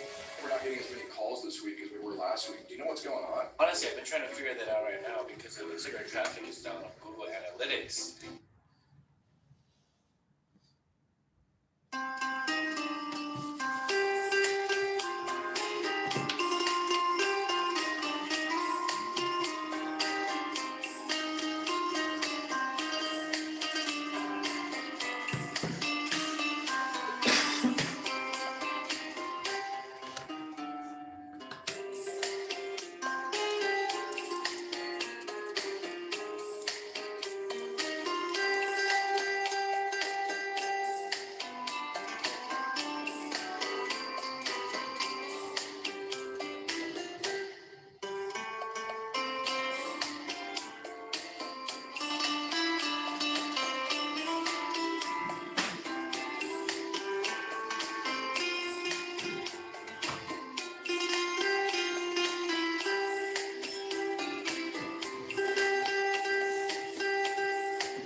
There's 4 minutes left.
Okay.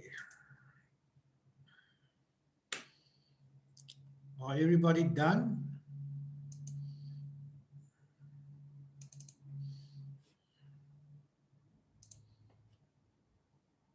I guess so, if I don't hear anything. Ek het net op papier genoem. Okay.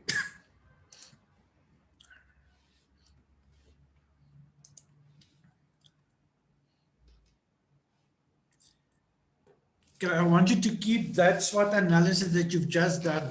Keep it at hand. We're going to go back to it. Okay.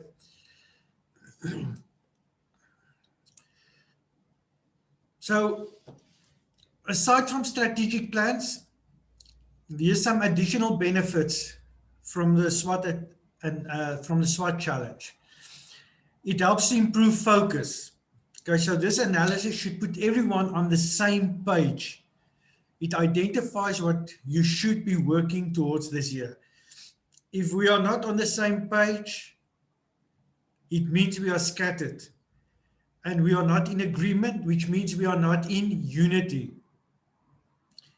Strategic alignment with everyone working on the same goals, managers and employees can build better strategies together.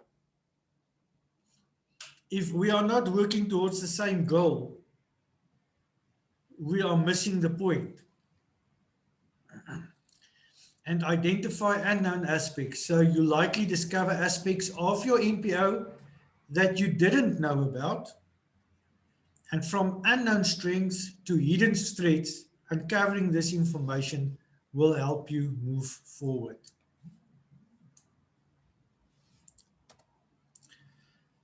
So,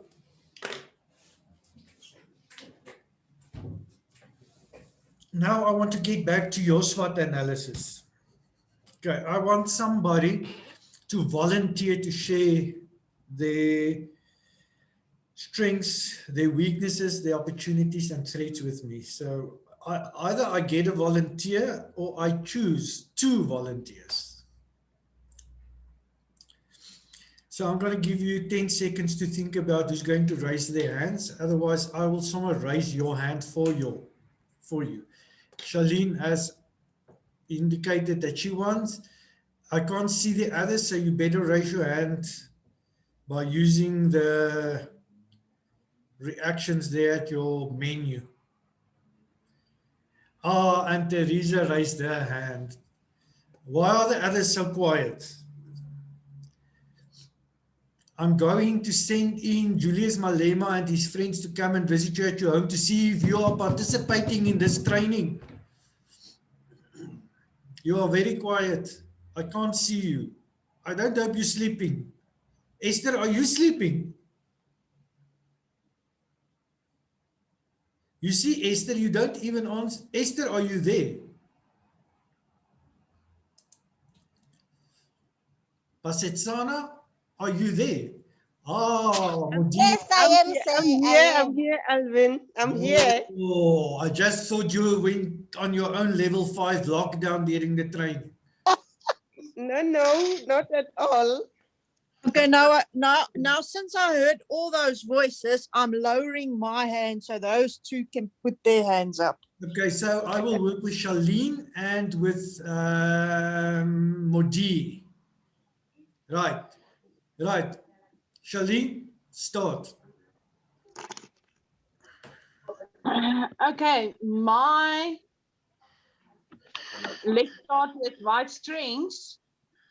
My personal strengths is I'm dedicated, organized, loyal, motivating, and disciplined. The weaknesses is my self-esteem, my patience, my tendency to be compulsive sometimes, my boundaries, like my personal boundaries. Charlene, just one moment. Okay. I just want to mute somebody here.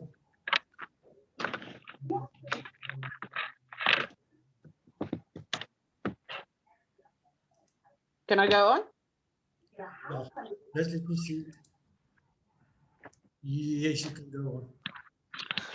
Okay, and then my personal boundaries, meaning that to say to people, to say no, saying that no, you cannot just pitch up at my house and ask for food.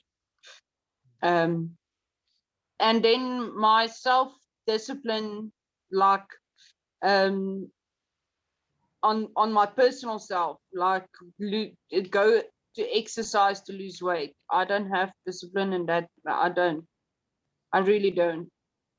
I share that one.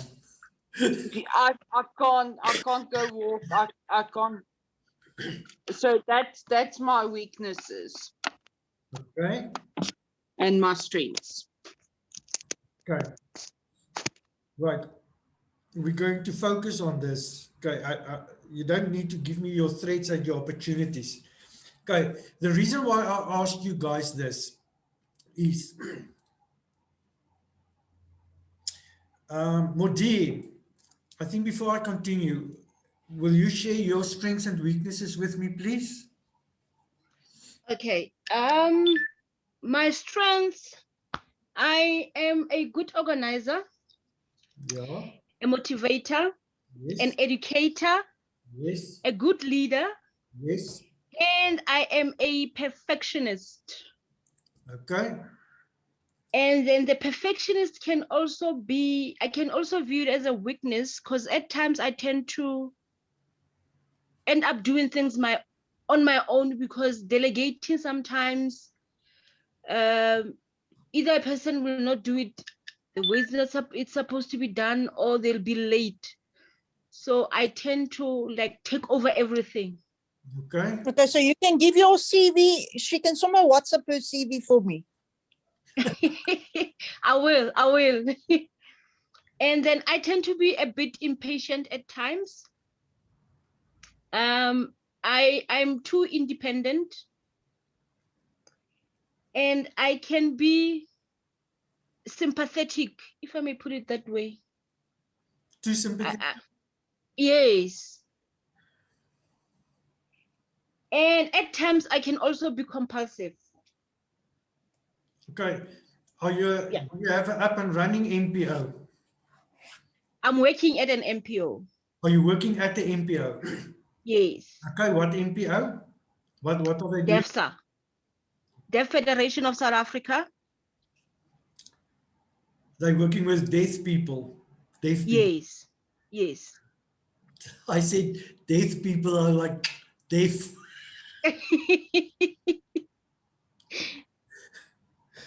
Okay.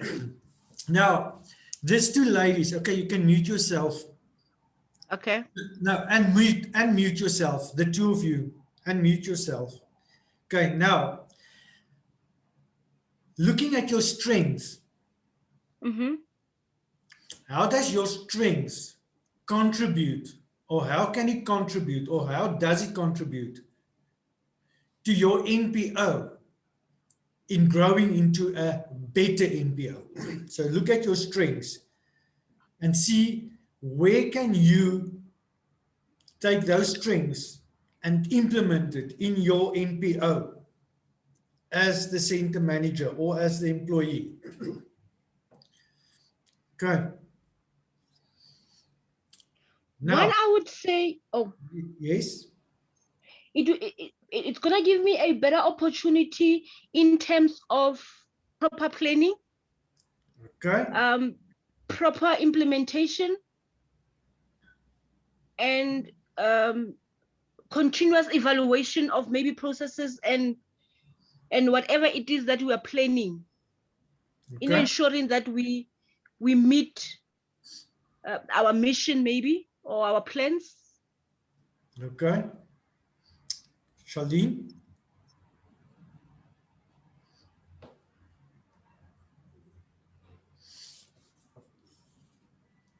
Charlene? Is she here?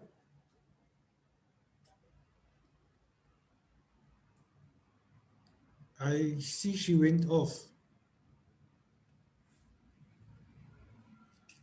Okay, we will get back to her when she comes back.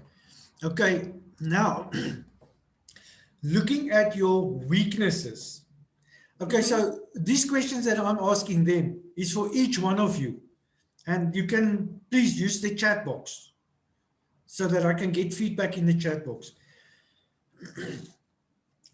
Now, if you look at your weaknesses, remember, look at your strengths again, where you say you can better contribute, might do better, do good planning, etc. How does the fact that you are a perfectionist, which means I'd rather do it myself than delegate it to somebody else when I Yes. know it's done, Mm-hmm. how is that going to damage the NPO? Answer that question on perfectionism.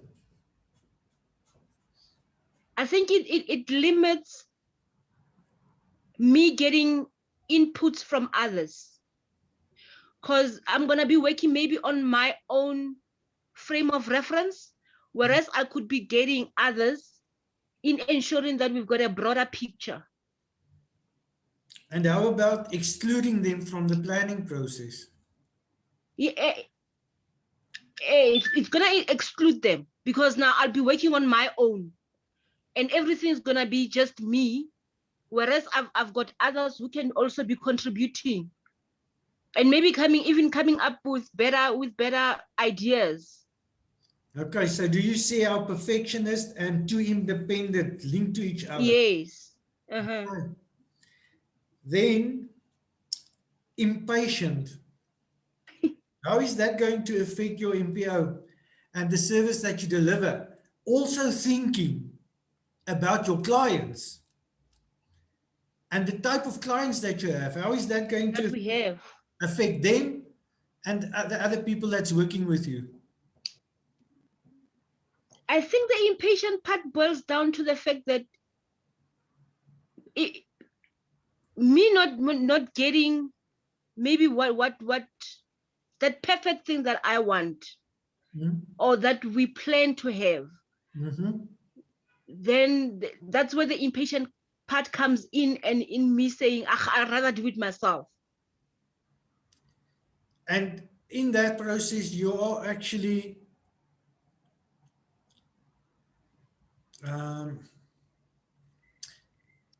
taking an opportunity away from somebody else to learn. From somebody else, yes, Yeah. yes. True. How fair is that to the other people around you? It's not fair. It's not fair. It's not fair, no. Yes. Okay. I am too sympathetic.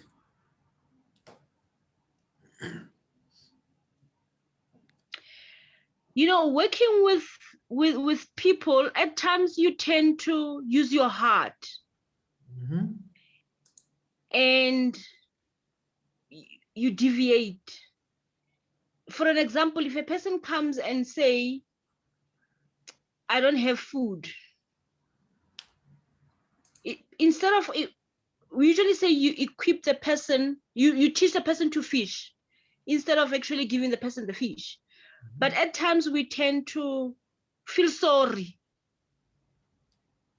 and I sometimes tend to do that a lot. So what is the negative that can come out of that, of being too sympathetic? I think one, you teach a person to be dependent. Yeah. Instead of equipping them with skills, maybe instead of allowing a person to be independent, maybe to think for themselves. Okay. You kind of spoon feed. Yes. So let's say I am the person who comes to you and asks for something every time. So today you help me. So next week I'm coming back to you, and the week after that I'm coming back to you, and the week after that I'm coming back to you. So what is actually happening to you? What am I doing to you? You are draining me. And I'm taking advantage of your goodness. You are taking, yes, yes. And who allows it? I allow it. It's me. It's you. So, yes, I've opened the door. So when will it stop? It needs to stop. When? Now. How? I'm gonna stop it myself. I'm gonna I need to hear the Learn. door. Yeah, I need to. I'm gonna learn at the same time. Close that door. I think it's the learning and the doing will need to run simultaneously. Is there something wrong with being too sympathetic? I guess there's a limit. There's a limit. Yes. And you need to trust your gut. Yes. Okay.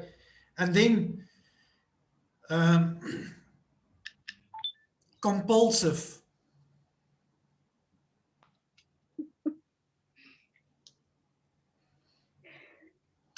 Doing things without thinking or doing things at the spur of the moment. How will that affect and impact the NPO? You might end up taking the wrong decisions. Signing the wrong contract, not reading yes. the fine print. Mm-hmm. So, do you see why I wanted you to list your weaknesses so that you can see how your personal character can impact the functioning of your NPO? Of the NPO, yeah. So, you need to do a SWOT analysis on yourself first and see how are you going to incorporate this. You need, one of the things you have to do is you're going to have to start trusting people to do things. And they're not going to do it in the way that you want it to be done. They are not like you. I think you're like a lion bee. Your temperament, did you do the temperament test with Diane? Are you a bee? Yes.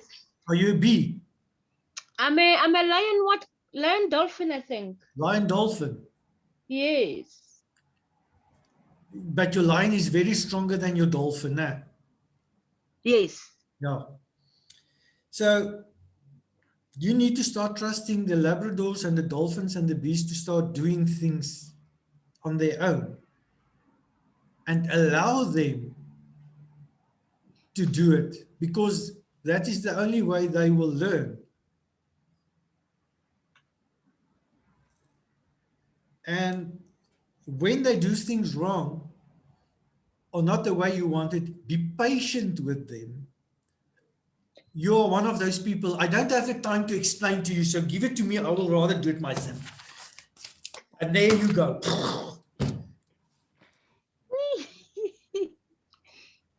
Now, yes. And because of your impulsiveness, or your impatience and your perfectionism, you're not very sympathetic to other people if they don't do things the way you want them.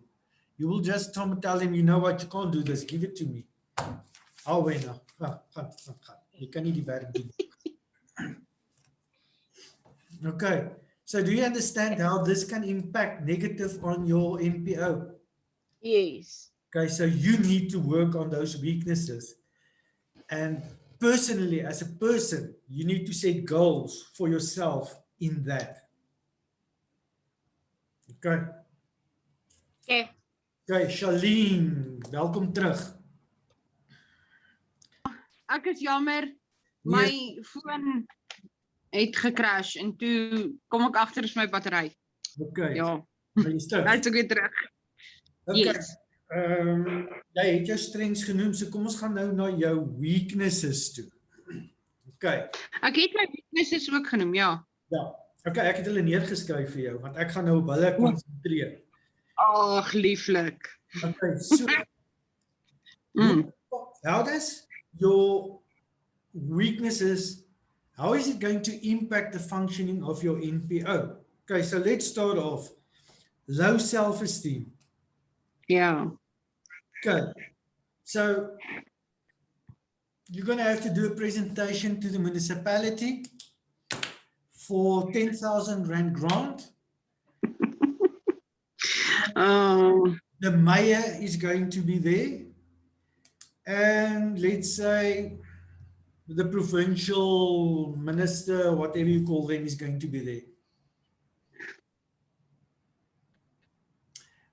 And they say, you only have tomorrow to do it.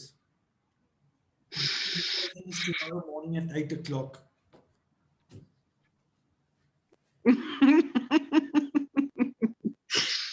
it did happen once with the senior prosecutor, and then well, I did it, but I was like nauseous beforehand and woke up that morning with an empty hole in my stomach, and I didn't even say what I planned to say, but yeah, but that impacted me badly. It was good, but it impacted my health badly because I didn't have any peace that whole night and the morning. So yeah, Okay, so I need to work on my self-esteem. goes with confidence now. Yes. Have confidence to stand up and speak, and I'm telling you, you can do it, because remember, when you speak from the heart, Mm. you're authentic, and that's what's okay. Because the next one, I do not have a lot of patience. And yet, with the people that you are working, that is the one thing you need to have. Yes. In that manner of patience, I would like to say with corporate people, with my board members, I don't have patience. People working with me, I don't have patience in the manner of we're working with lives, so they don't see it necessary to order the medication, to order more medication, because they think that it's not necessary, but it is. And just to have patience with those people to say, okay, they're going to bump their heads, they're going to, so I need to, and documentation as well. If I need documentation to go forward, like the NPO registration, oh, that was a nightmare, because I phoned them every every day and asked the other people, the other board members, what's going on. Please keep me up to date, because I'm a lion bee, so I need to know. Oh. Ja. Jy's nie die pyn in die agterend nie, jy's die angel in die agterend. Alles. Okay, there are certain things where it is allowed to be impatient, but there's a way to be impatient. Okay. So once everybody is on board, and I want you to think, when we work with children, I always say to the parents, I've got bad news for you. And I've got good news. The good news is your child is going to come through this. The bad news is you are going to have to remind them every day. Clean your room, pick up the towel, wash the dishes, put the stuff in the zinc until they leave the house. And it is the same with employees. So to make sure that they are on board with you, so that you do not lose patience with them, have monthly, maybe or 2 sessions a month or whatever, where you underline the importance of the work that they are doing. So let them understand that without you, the chain is broken, and I need you. You are a very important chain in this process. And let them identify, for instance, what will happen if they do not compile to the exact processes or procedures or time limits. Let them identify, don't you identify it, so that they can identify it. Then they will have a better understanding. You know, when you tell children to do things, they don't do it. If you tell them don't do it, then they do it. It's a human thing. So it will be the same for them, so that they need to understand. So what you do is you actually open their minds to think and accept that if I don't do this, this is actually what might happen. And who is going to be responsible if that happens? Let's say the person, okay, the far-fetched, but let's say if I don't do this, the person might die. Yeah. Okay, so if you tell it to them, they'll be like, ah, you said it all day. You always say that. But let them sit down and let them write it down and let them understand why they are important in the process. Okay. And if you do it regularly, and unfortunately you're going to have to do it regularly so that they can understand. It's like with your clients, you're going to have to tell them, jy moet journal. Jy moet elke week die sessie bywoon. You have to be at the session. You have to do this. You have to do this. And you remind them every week. So let's remind your employees as well. Okay, compulsive.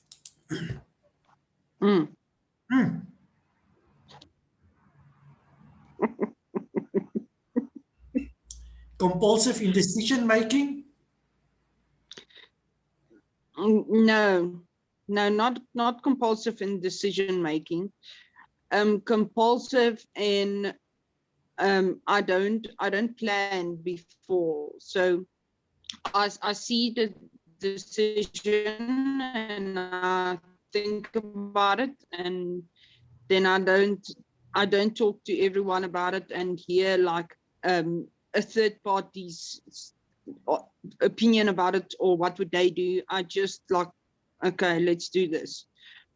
But then ja, luckily nog nooit het dit gebom nie, maar ek weet dit is 'n probleem. Ek weet die mense sê ek's net van yes, laat ons gaan, nee. But I need to calm down. Even God talked to me about that, of stop running and start walking or sit a bietjie. Okay, because you have to ask yourself the question, like you will ask your employees, if I make that compulsive decision or that thing, and I did not think it through, and it bombs, what is the effect going to be on, number one, my NPO, my NPO's reputation, and then certainly my clients? Okay. Also boundaries, not that saying no, which Modi also had a problem with, being too sympathetic. Yeah. I see, the thing is I don't have a location now. So they have to come to my house. They are drug addicts. They stay outside of my house, luckily, on the stoop, and that's where they stay. Luckily, there's cameras and all that, but the problem is they still know where I stay. They are drug addicts. I just want to repeat that as well. So I don't judge them, but they are addicts. So the boundaries that I need to have, and especially with my qualification that I have now, I'm allowed to charge a fee. But in the beginning, I was like, no, shame, I can't. I'm doing this for God, and I cannot ask them money. But then I realized that they have money for drugs. So if I charge my full fee for that hour, it's not even half that they used on drugs a day. So then, yeah, I'm working on the boundaries, because I need a place. Then but luckily I don't take anyone in to stay here with me while they withdrawing, even though I really want to. I really want to keep an eye on them and hold their hand all the way, but I cannot do that. because I also have a life. I have a life outside of my ministry. Yeah, I wanted to, I want to all of you, remember, I'm also running my own NPO. I want to tell you that you need to set boundaries in terms of your family and your family time and your Yeah. hours.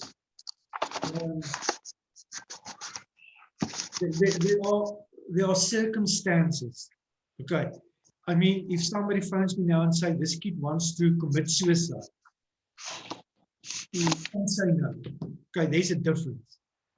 But if you phone me now and say, my kid doesn't want to listen to me, I got his report today, he failed 5 subjects, 7 o'clock in the evening, not on for me. Okay, so set boundaries in terms of what you will allow as urgent.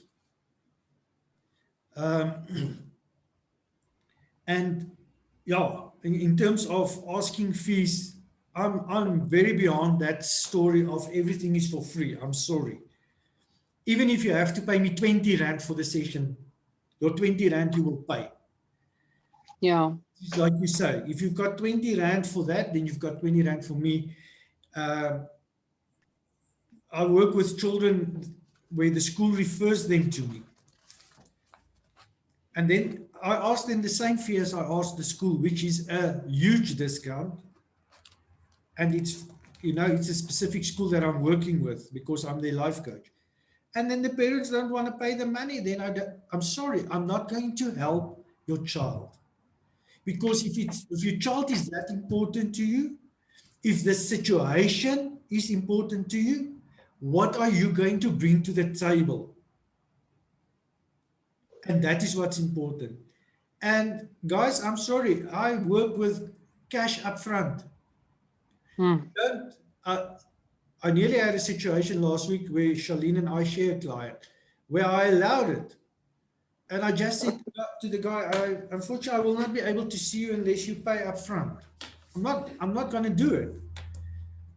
Because people are taking advantage of your goodness. And if they get away with it once, they will get away with it twice and 3 times and 4 times and forever. So boundaries in the segment where you're running your NPO from or whatever is important. And you need to cover yourself.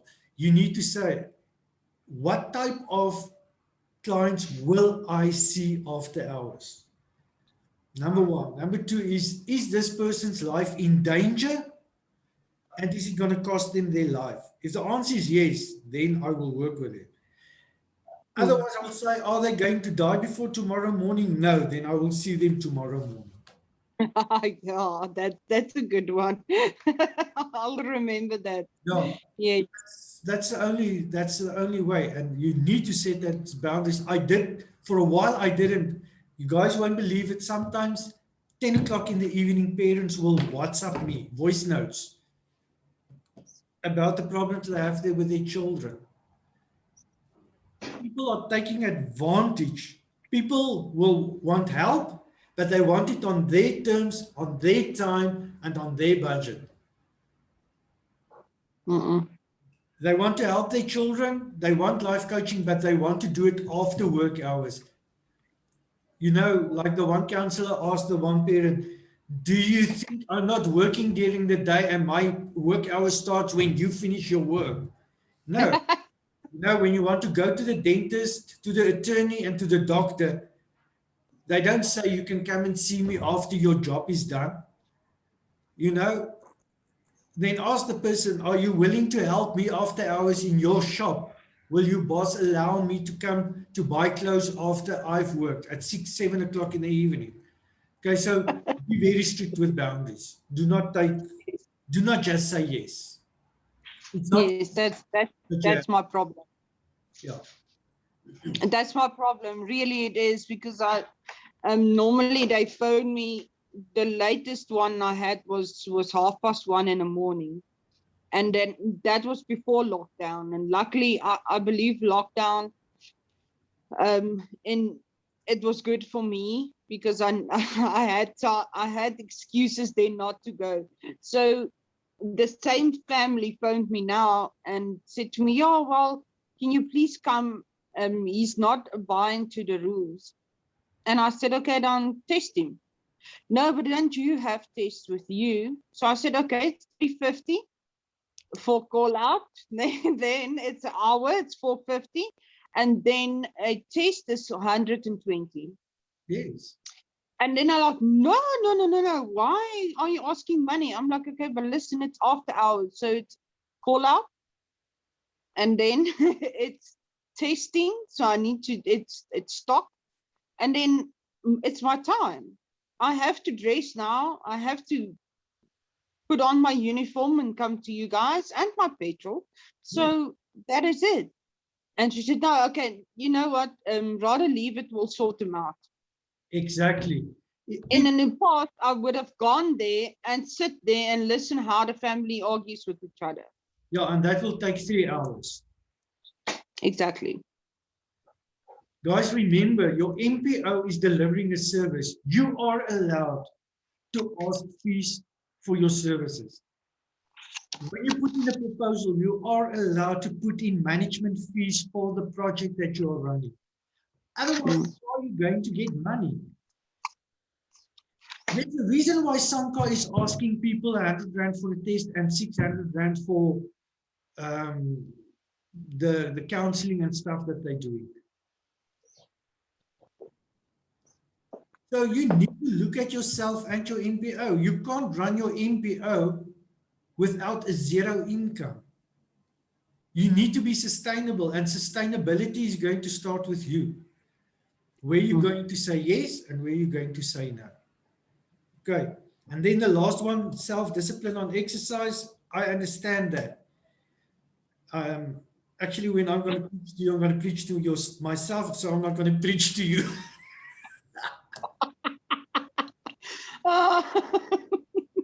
But it's important. Remember, there are people that are dependent on us.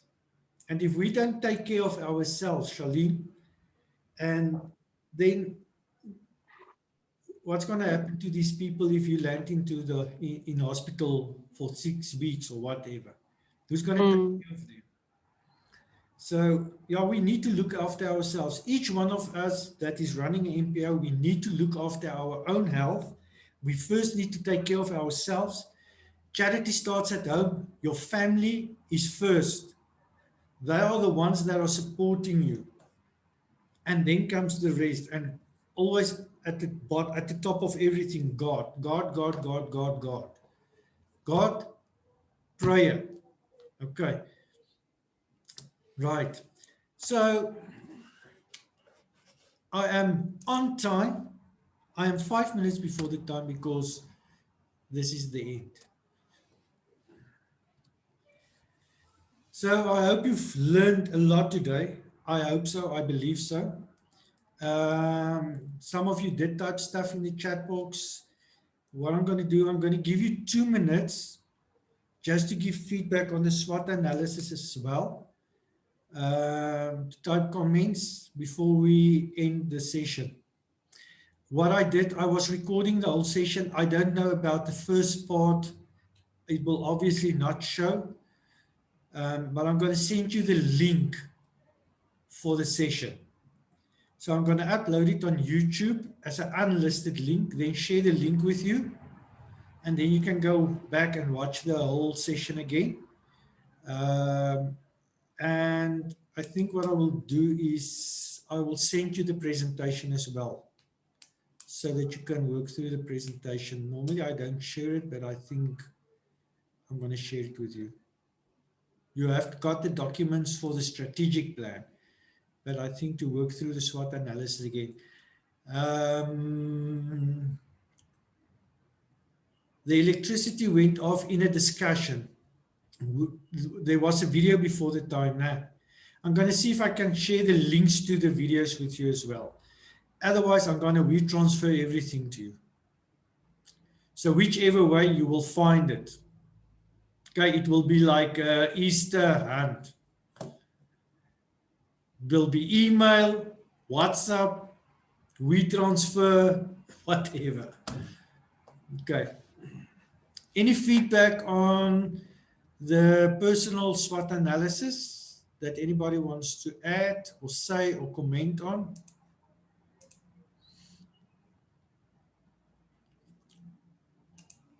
Pleasure, Charlene. Yo, the other people are quiet. I need to get the people face to face so that I can look them in the eyes. Okay. So I'm going to stop recording.